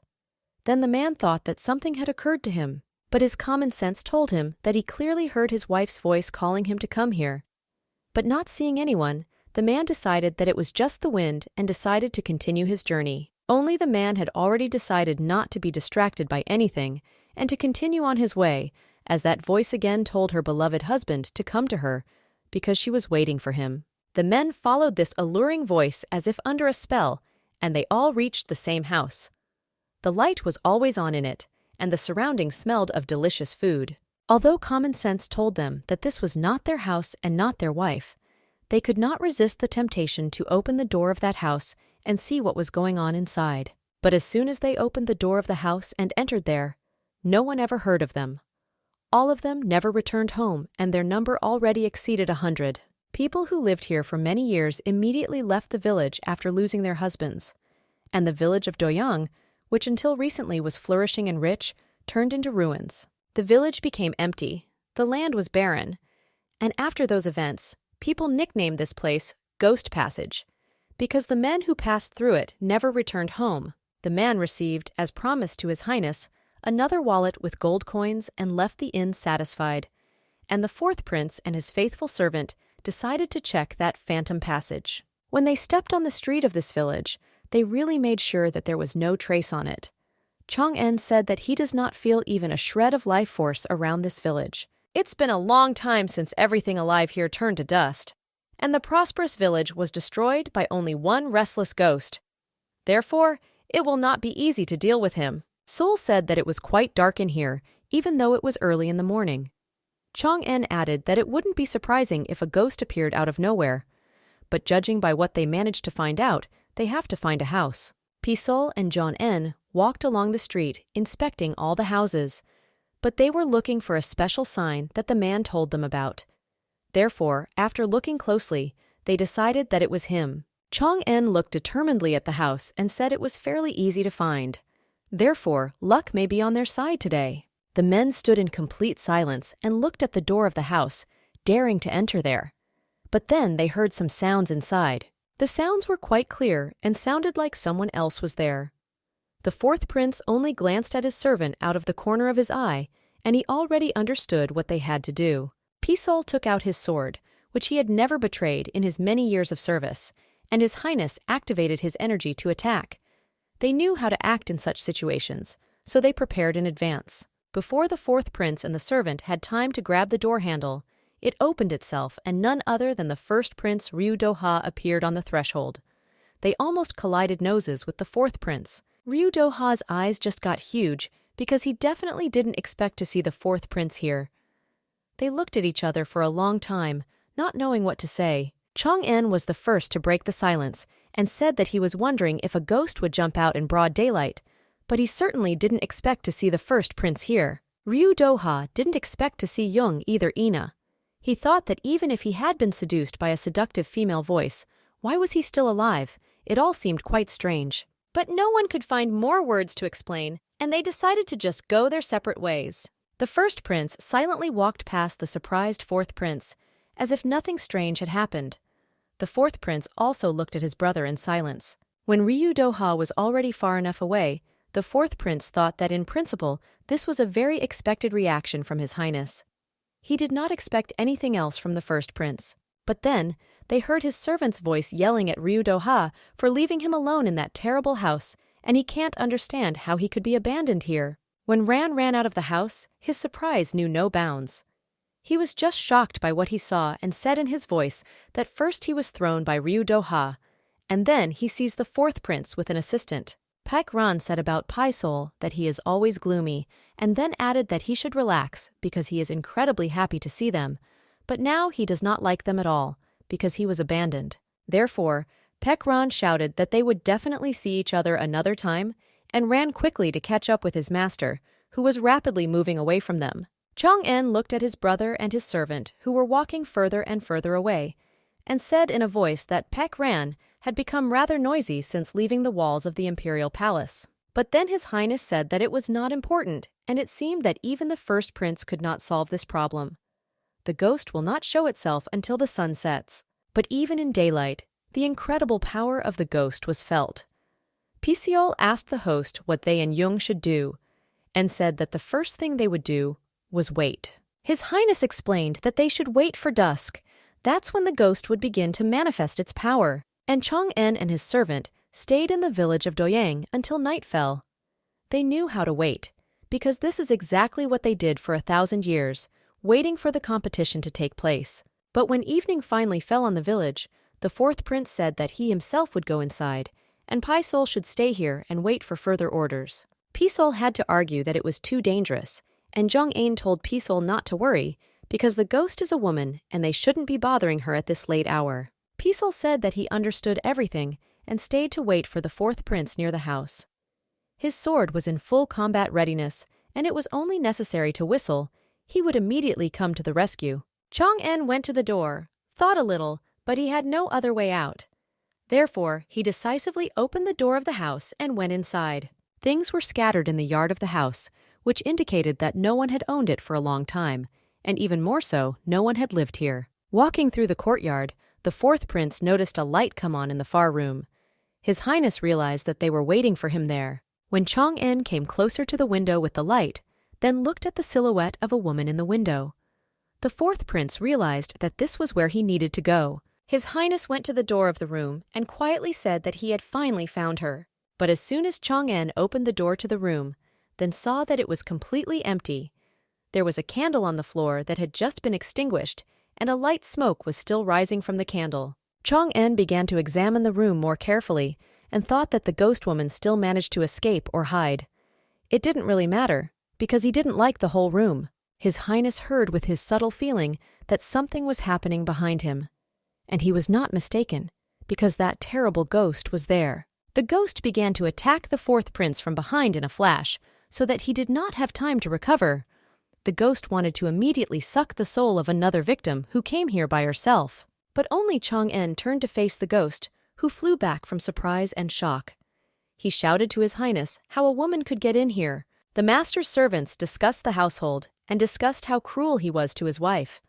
The man had only daughters, and he wanted an heir, so he took out his anger on everyone. His actions simply did not go to his head, because he did not allow the fire to be lit in the First Lady's room, even in the most fierce winters, despite the fact that her health left much to be desired. And after the birth of the second daughter, the husband went mad and lashed out at his wife. A poor woman could not help her family and become more successful if she did not have an heir. Every evening the same thing was repeated. The woman tried to please the man, and he, in turn, mercilessly beat her until she lost consciousness and for what it is important. Another evening, a man yelled at a woman for simply catching his eye when he was not in the mood, and he was never in the mood. He shouted that he couldn't stand her. He screamed and blamed her fatigue for having given birth to 2 useless daughters, and now he just watched his family and his family crumble, left without a son. The husband ordered his wife to leave immediately. At that time, the 2 daughters were listening to the husband shouting at their mother for no reason, but they could not help. The older daughter cradled the younger one and tried to put her to sleep so that the child would not cry. She sang all the lullabies in the world that she could, so that there was complete silence in the room. The older daughter begged the younger one to stop crying, although tears welled up in her eyes as well. She also tried to rock her younger daughter and sing her songs. The older daughter knew for sure that when the younger one cried, someone would definitely suffer even more, and that someone was their mother. That day, the older sinner closed the mouth of the younger one. The ghost's eyes were bloodshot, and she screamed loudly once again, "How the woman managed to get into this room? This simply could not happen." The ghost began to be enveloped by some kind of barrier, and she could not do anything to the fourth prince.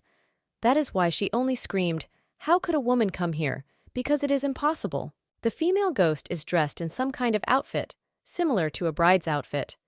They flew around. Chang'an could not do anything to him, although she wanted to feast on his soul. Chang'an leaned over the apparition and said that she was right, and there was a woman standing before her. Then His Highness added that it was very sad when someone came to her room, and it was not a man at all. The ghost tried to break free from the shackles, but could not. His Highness said that it was useless, because she was bound by the essence, which was created by heaven and earth, and even such spiteful spirits cannot escape. The ghost woman kept her eyes on the warrior woman who had secretly sneaked into her room and also chained her with strong chains. But His Highness said that she did not come here to expel her. Her Highness said that she came here to end the suffering of the ghost woman once and for all. Then, Chang'an used powerful spiritual power, as a result of which a powerful explosion was formed, the light from which was visible several meters from the village. Before Chan, after that penetration of spiritual energy, a beautiful girl in a strange outfit was left sitting in the room. Chang'an tried to understand the reason for her actions. Therefore, Her Highness asked the woman why she killed those innocent men. And even eternal punishment will not be able to cleanse the karma that this woman, a ghost, has accumulated over so many years. It is in this case that the ghost's soul will be destroyed forever, and even hell will not help it find peace in the other world. That ghost woman just listened silently and looked at the floor. Her Highness understood that this stubborn person was not going to talk to her, and even more so to tell what made her do such a thing. Her Highness knew for a fact that the sun would rise very soon, and she would no longer be able to see the ghost, and therefore would have to wait until the following evening. It would be easier to get rid of the ghost right now. The sun rose higher and higher. Its rays had already begun to illuminate the room in which the ghost was. And as soon as the rays touched him, the ghost instantly disappeared, leaving behind an emptiness. Her Highness decided that she would definitely return here at night. Paisol was waiting for his master outside. He never dared to disobey the order and go inside. But when Paisol heard footsteps, he was very glad that the fourth prince was all right. After a few minutes, the prince himself went outside. Paisol immediately ran to him and asked if everything was okay. They realized that it was the bride's spirit that was eating itself from the inside. Unlike ordinary people, Her Highness can stop spirit regeneration even without a divine sword. But Her Highness did not allow Paisol to prove her thoughts, but directly asked him if she looked like a woman to him. He stopped at such an unexpected question. But after gathering himself a little, Paisol replied that he was not at all similar. And Chang'an explained that the bride spirit had rudely addressed him last night, calling him a woman. The fourth prince explained that no other woman was as cold to him as this ghost, which was why he inquired. And he himself thought that maybe he should pump up his muscles. But Paisol said that maybe the spirit saw John's essence Ina, not appearance. Therefore, most likely, it is precisely because of this that the ghost did not succumb to lies. Chang'an agreed. Her Highness said that it had been a long time since anyone had called her a woman, so it seemed quite strange and unusual today. After silently thinking about this situation for a while, Her Highness said that it was time for them to leave here. Her Highness said that the ghost would appear again only at night. Therefore, they must return here today, and until then, they should both rest and gain strength. Her Highness then looked at Paisol and said that his skin was not that good compared to the bride's spirit, and Paisol's appearance leaves much to be desired. Paisol just mumbled something. Her Highness said it was just a joke and walked down the street of the abandoned city. When the servant asked what Her Highness was going to do next, she replied that she would come and annoy the ghost every night. Paisol offered to look at the ghost from the man's face, but Her Highness suggested that the ghost hated the lovely man more than the woman. During the day, Paisol and Her Highness spent time in a tavern. They tried to gather more information about this ghost's past life and gathered strength to visit the ghost at night. And at night, Her Highness came to the woman's room a ghost, and they sat in silence until morning. No matter how Her Highness tried to ask something interesting from the ghost, the bride just silently looked at the floor. The day came again, and Her Highness and her faithful servant went to the tavern. They drank a lot of alcoholic beverages and ate a lot of delicious food. And at night, Her Highness sat down opposite the spirit of the bride and asked her about her past life. But these were just futile attempts to shed light on this problem. The next night, when Her Highness once again came to visit the spirit of the bride, she noticed a decoration for the bride in her outfit. The ghost kept wearing that ornament every night. In the morning, Her Highness dressed, and when the ghost disappeared with the first rays of the sun, she left the room. Pai Sol was waiting for her on the street, who did not take a single step away from the ghost building. Her Highness shared with Pai Sol that she now knew why the first prince suffered so much because of this incident. After all, she did not offer the spirit of the bride, but still does not hear her. Indignant, Her Highness shared with the servant that she was tired of sleeping in the room for marriage ceremonies.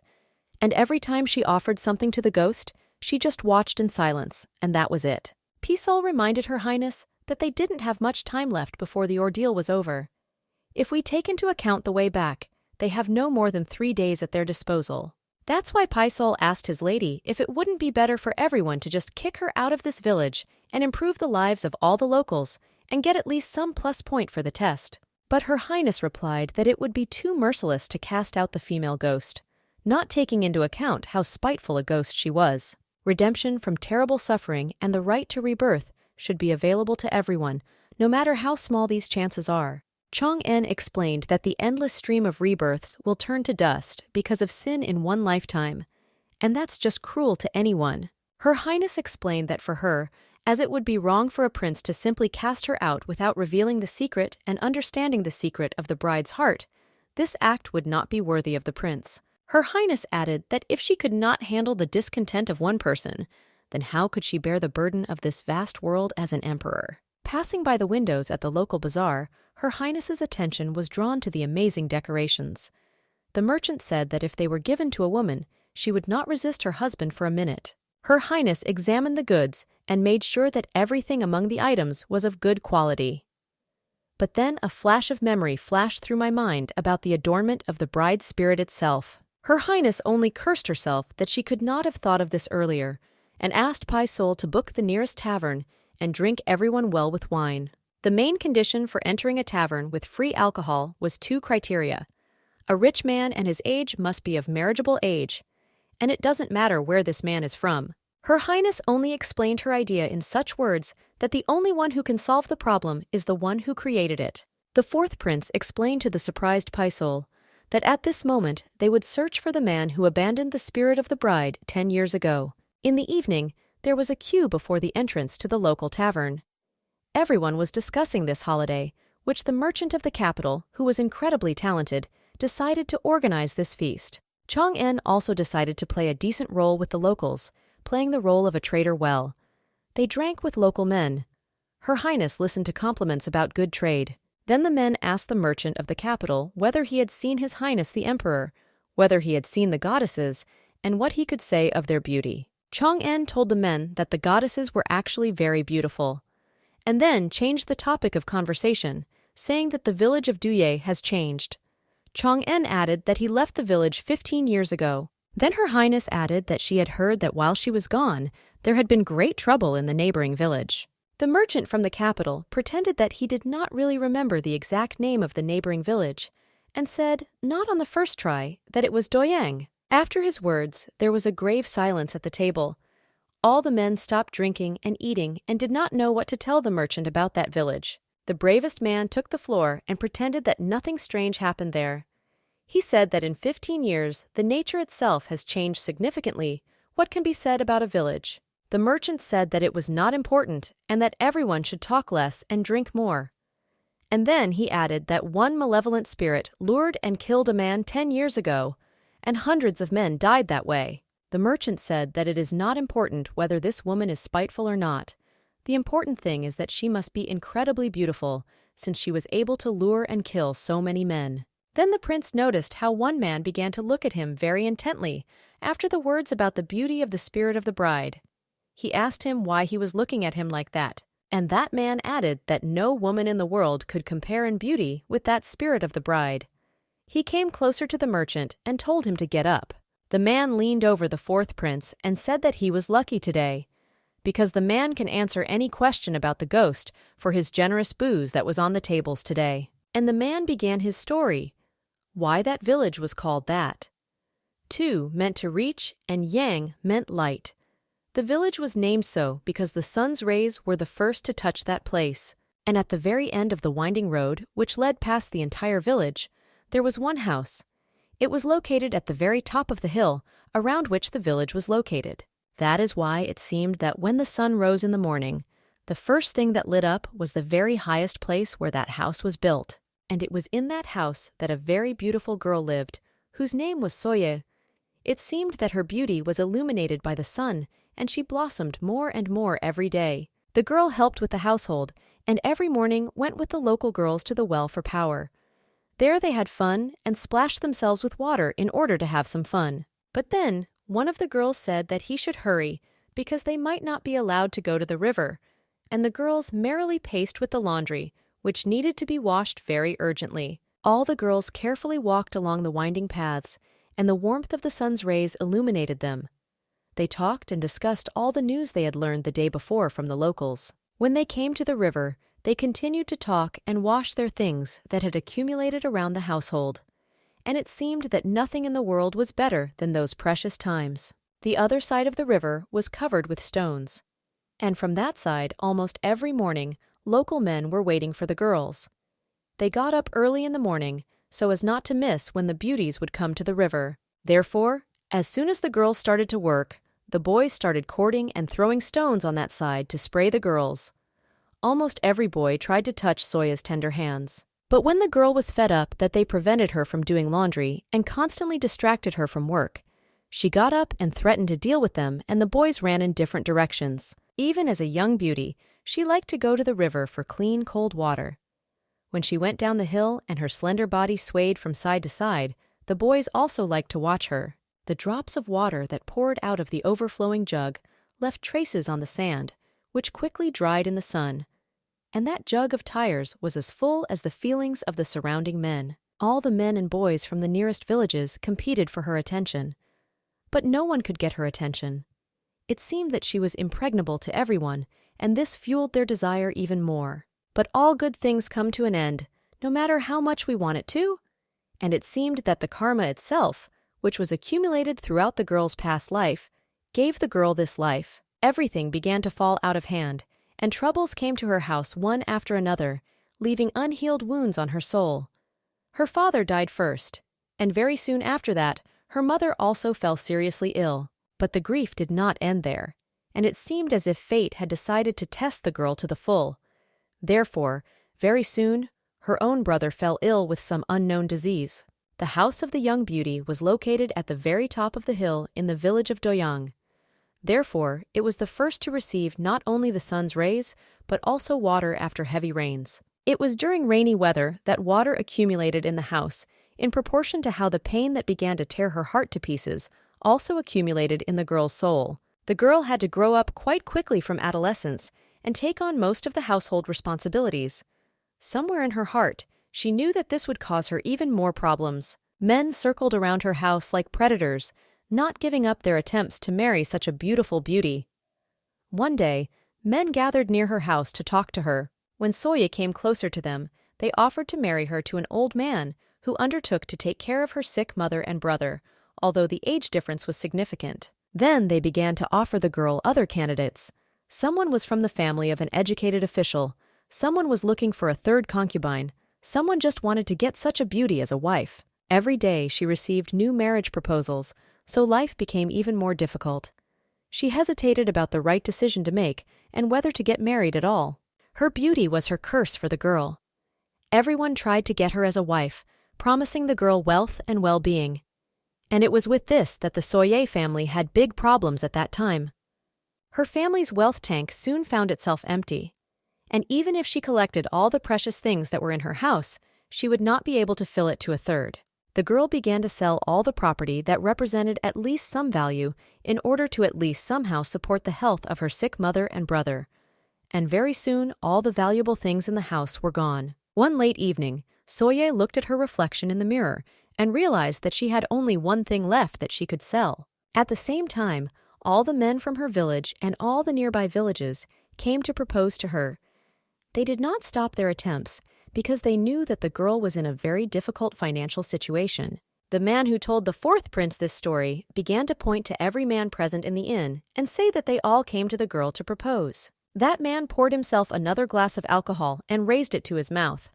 He quickly sipped his glass and said he couldn't help but get nervous every time he remembered the story. All the men around wanted to get Soye, and he was no exception. That's why one morning he decided to get the desired first beauty of the village of Doyang as his wife. The man saw how rich and wealthy men asked the girl for her hand and heart, so he was afraid to try. But the desire to get such a desirable sum turned out to be greater than fear. The young girl carefully considered all the proposals. But Soya had no desire to marry men for whom she had no feelings. That is why the offers became bigger and bigger. The beauty was afraid to get married as a concubine because she could immediately be expelled as soon as she got tired of her husband. And this can happen quite quickly as soon as he gets her such a desirable body. And she was also afraid to get married officially because of the fact that she could be kicked out due to her low social status as soon as the man got what he wanted. That's why the man spent long nights thinking about what he could offer the local beauty so that she would pay attention to him. And the desire to get it was already for him an idea. And the man thought that he would lure his prey not with money, but with trust. That is why he personally came to her house. The surprised girl asked why the Lord came to such a place. But the man pretended that this place was normal for him and even dared to enter her house. Inside it smelled of poverty and disease. The house itself was dilapidated. It was simply terrible, and the man was almost sickened by what he saw. But the desire to get a girlfriend turned out to be stronger, and he had to endure this stench. The man behaved like a noble and kind man. He sat in the house, and when the girl said that she had nothing to offer him, he smiled sweetly and said that he did not need anything. But then, unexpectedly, the sick child touched the man's clothes. He could barely contain his emotions. He was so disgusted that he thought he would faint on the spot. The man got angry and was so furious that he thought of trampling that dirty child to the ground.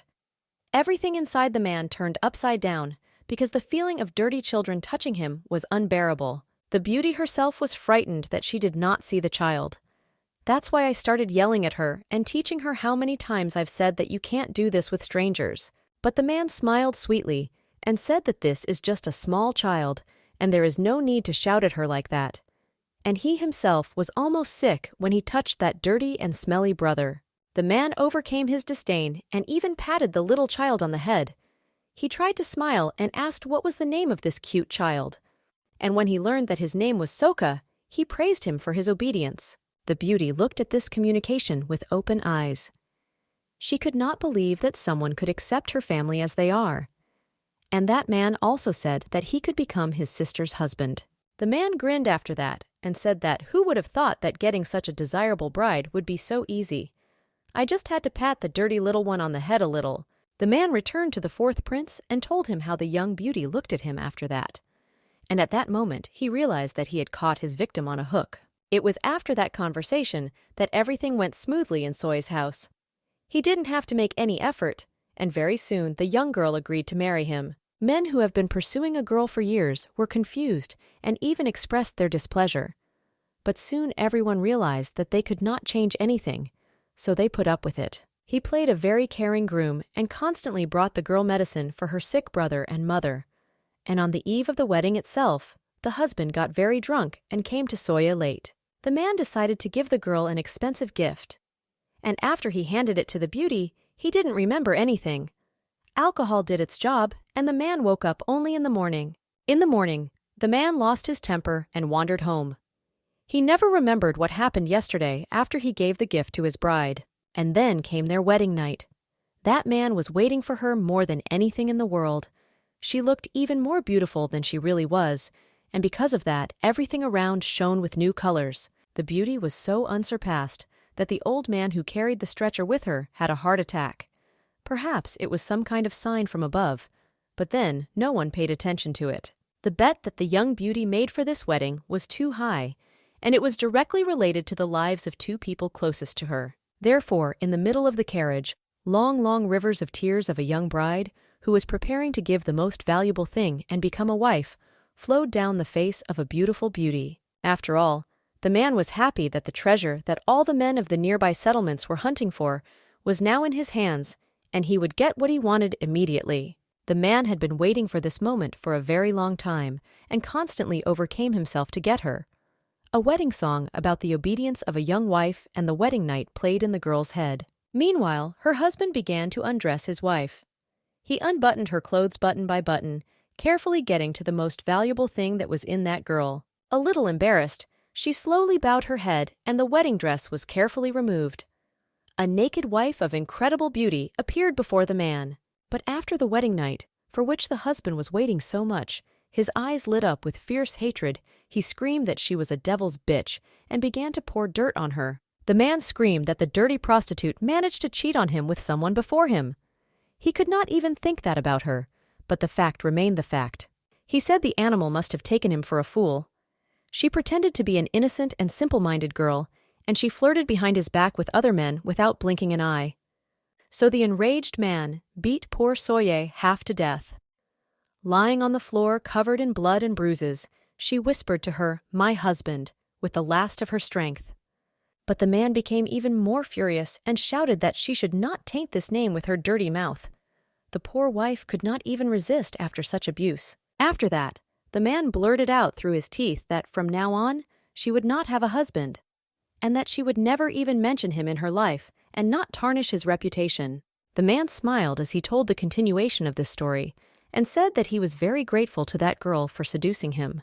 And it didn't matter how white and beautiful the woman was, no man would want a woman who was abused at night.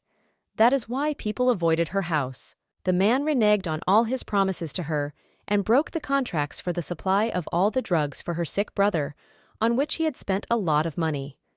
Very soon, the brother became ill and died suddenly. Her weak mother did not survive such grief, and also died after her brother. The man looked at the fourth prince and asked if he understood that it was all just revenge. He called the girl a dirty thing and said that this is what she needed. The man added that she had not yet fully settled for all the expenses he had invested in her, and he doesn't really care about that spiteful spirit of the bride, so let him kill whoever he wants. The man widened his bloodshot eyes and said that he was still angry with her because she did not atone for all her sins before him. That's why he sneezes on her. But the hair on the head of the fourth prince stood on end when he heard it. He was seething from such injustice and could no longer calmly listen to the cold-blooded story about the girl's deception. Therefore, the fourth prince generated his fiery energy and hit that man with it. The man flew several meters away. The prince had no patience to listen calmly to that bastard and was ready to kill him right there. Hatred boiled in his soul, and the prince pounced on the man. Pisol saw that the situation was getting out of control and ran to help his master.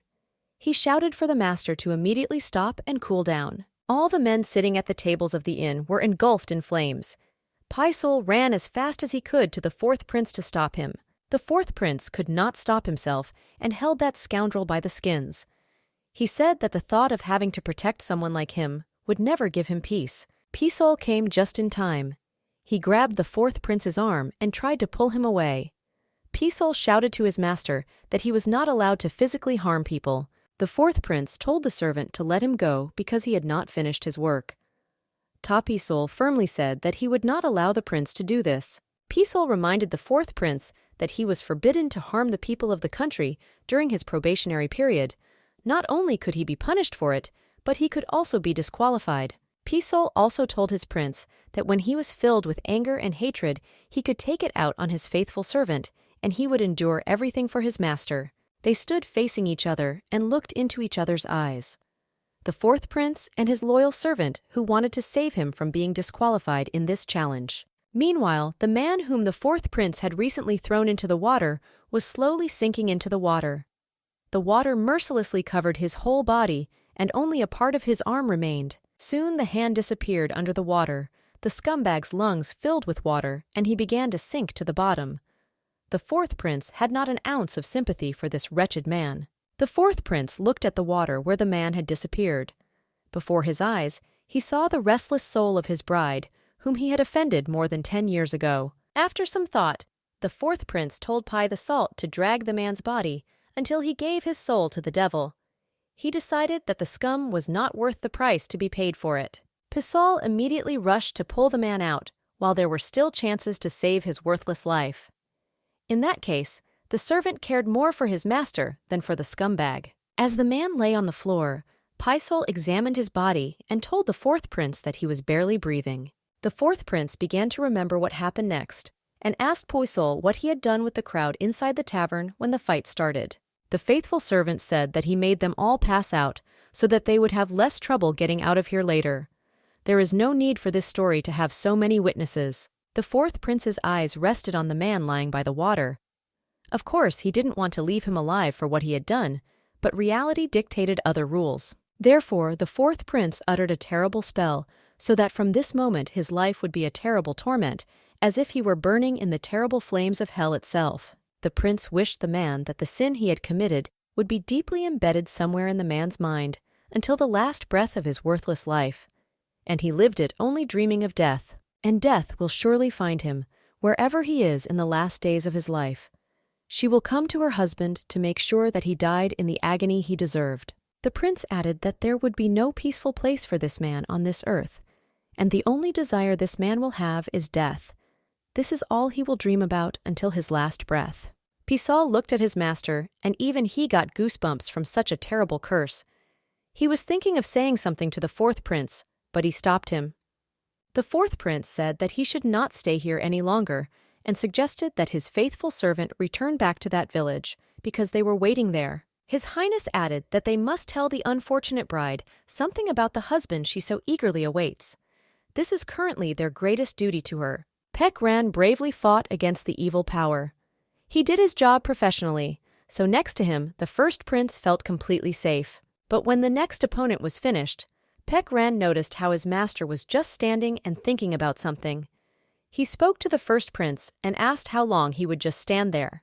Pek Ran shouted to the first prince that although it was only a couple of souls, it was simply catastrophically dangerous to be distracted in such a place. And the first prince was just looking at his hand.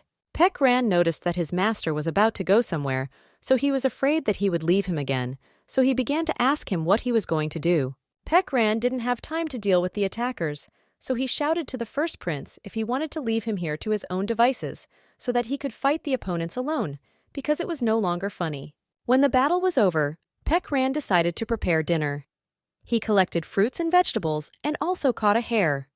Then the servant turned to the animal and decided to chat with him. He told the hare that there was no nobler master in the world than him. But when he dealt with souls alone, gathered vegetables for dinner, and lit a fire, his opinion changed. He already thought that his master was not so handsome. Then he began to look for him with his eyes, and could not understand where the first prince had gone. The servant exhaled, and realized that he had been thrown again.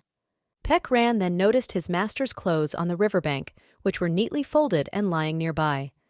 The servant guessed that Ryu Do-ha had most likely gone for a swim, and when the servant walked further along the shore, he saw his master taking a cold shower in the mountain river. Streams of cold water flowed down his pumped-up body, and it was an exciting sight. Ryu Do-ha tried with the help of a cold shower to come to his senses from the thoughts that had flooded him for the past few days. But before he could finish, his faithful servant shouted that he was looking for Ryu Do-ha and was calling him to dinner. Although he noticed his master, he decided to warn him of his arrival first. The first prince turned and saw his Pek Ran standing on the riverbank. He looked at his master. Ryu Do-ha asked him what the matter was and why he was looking like that. And Pek Ran said that he finally found his master.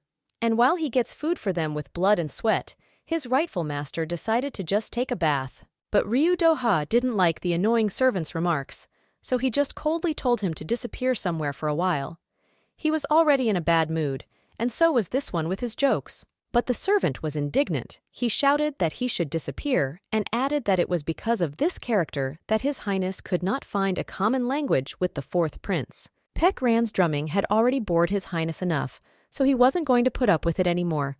He hit the servant on the head with his energy so that he became silent. Ryu Do-ha more clearly told his servant to get out while he could still do it on his own, as His Highness was in no mood at all. The gathered vegetables were roasting on the fire, and the men were waiting for dinner, especially Pek Ran. His clothes lay nearby. He also took a bath after his master.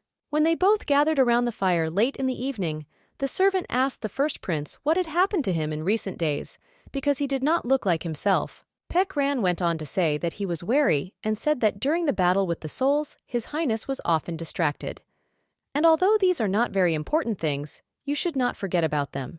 The first prince explained that the barrier is constantly being strengthened to counteract the souls and prevent them from entering the earth.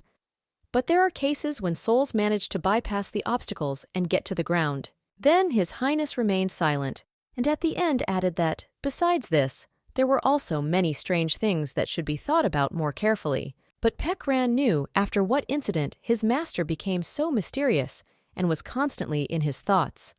So the servant dared to ask if that spirit really succeeded in seducing Ryu Doha.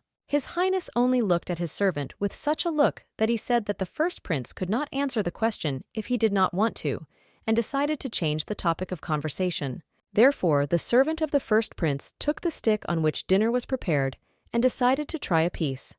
He suggested that Ryu Doha also satisfy his hunger until the dinner got cold. And then, Pekran unexpectedly asked his master how things were going with the fourth prince and his assistant. He really wondered if they would be up to the challenge. The spirit of the bride, as usual, sat in the evening fully dressed in her wedding clothes and waited for her husband to return home. The girl heard some footsteps and was distracted from her thoughts. Her gaze immediately went to the door, and she waited for someone to open it and enter the room. She was sure that behind the door stood her husband, the one who gave her the recovery of her brother and sick mother, the one whom she had waited for and loved for so many years. She waited for him to appear every evening. As soon as the last rays of the sun hid behind the clouds, the spirit of the bride dressed and sat meekly waiting for that man. Here he asked for permission to enter, and she answered that he should enter. The man entered her room and sat opposite the girl. They lit a candle and prepared for dinner. But these were just the hopes of a pretty beauty. When she said that it was possible to enter the room, the woman who came here every evening and was with Soye until the morning appeared again on the threshold. The eyes of the spirit of the bride met the gaze of that woman, and she again lost hope that her husband was waiting for her outside the door. She did not invite this woman here and thought that it was because of her that her fiancé did not come to her. The woman entered the room and sat opposite the spirit of the bride. This was repeated every evening, and the spirit of the bride already knew that the woman would begin to ask about the past, and she would be stubbornly silent until the very morning, until she disappeared with the first rays of the sun. But today, that woman said something else. She made herself more comfortable and told the spirit of the bride that she should not wait any longer, because the man would not return here again. The prince leaned closer to the spirit of the bride and said that the groom had left her, and the wedding, for which she had prepared so carefully, had already ended a long time ago. The eyes of the young beauty burned through the fourth prince.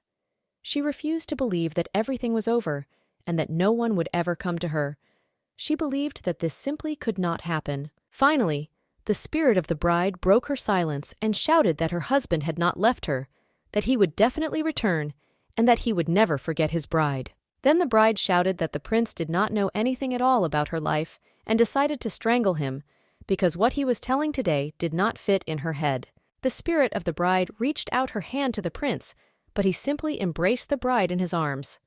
Of course, she did not expect this, but did not break out. Finally, the spirit of the bride felt a kind of warmth that it hadn't felt in the last 10 years.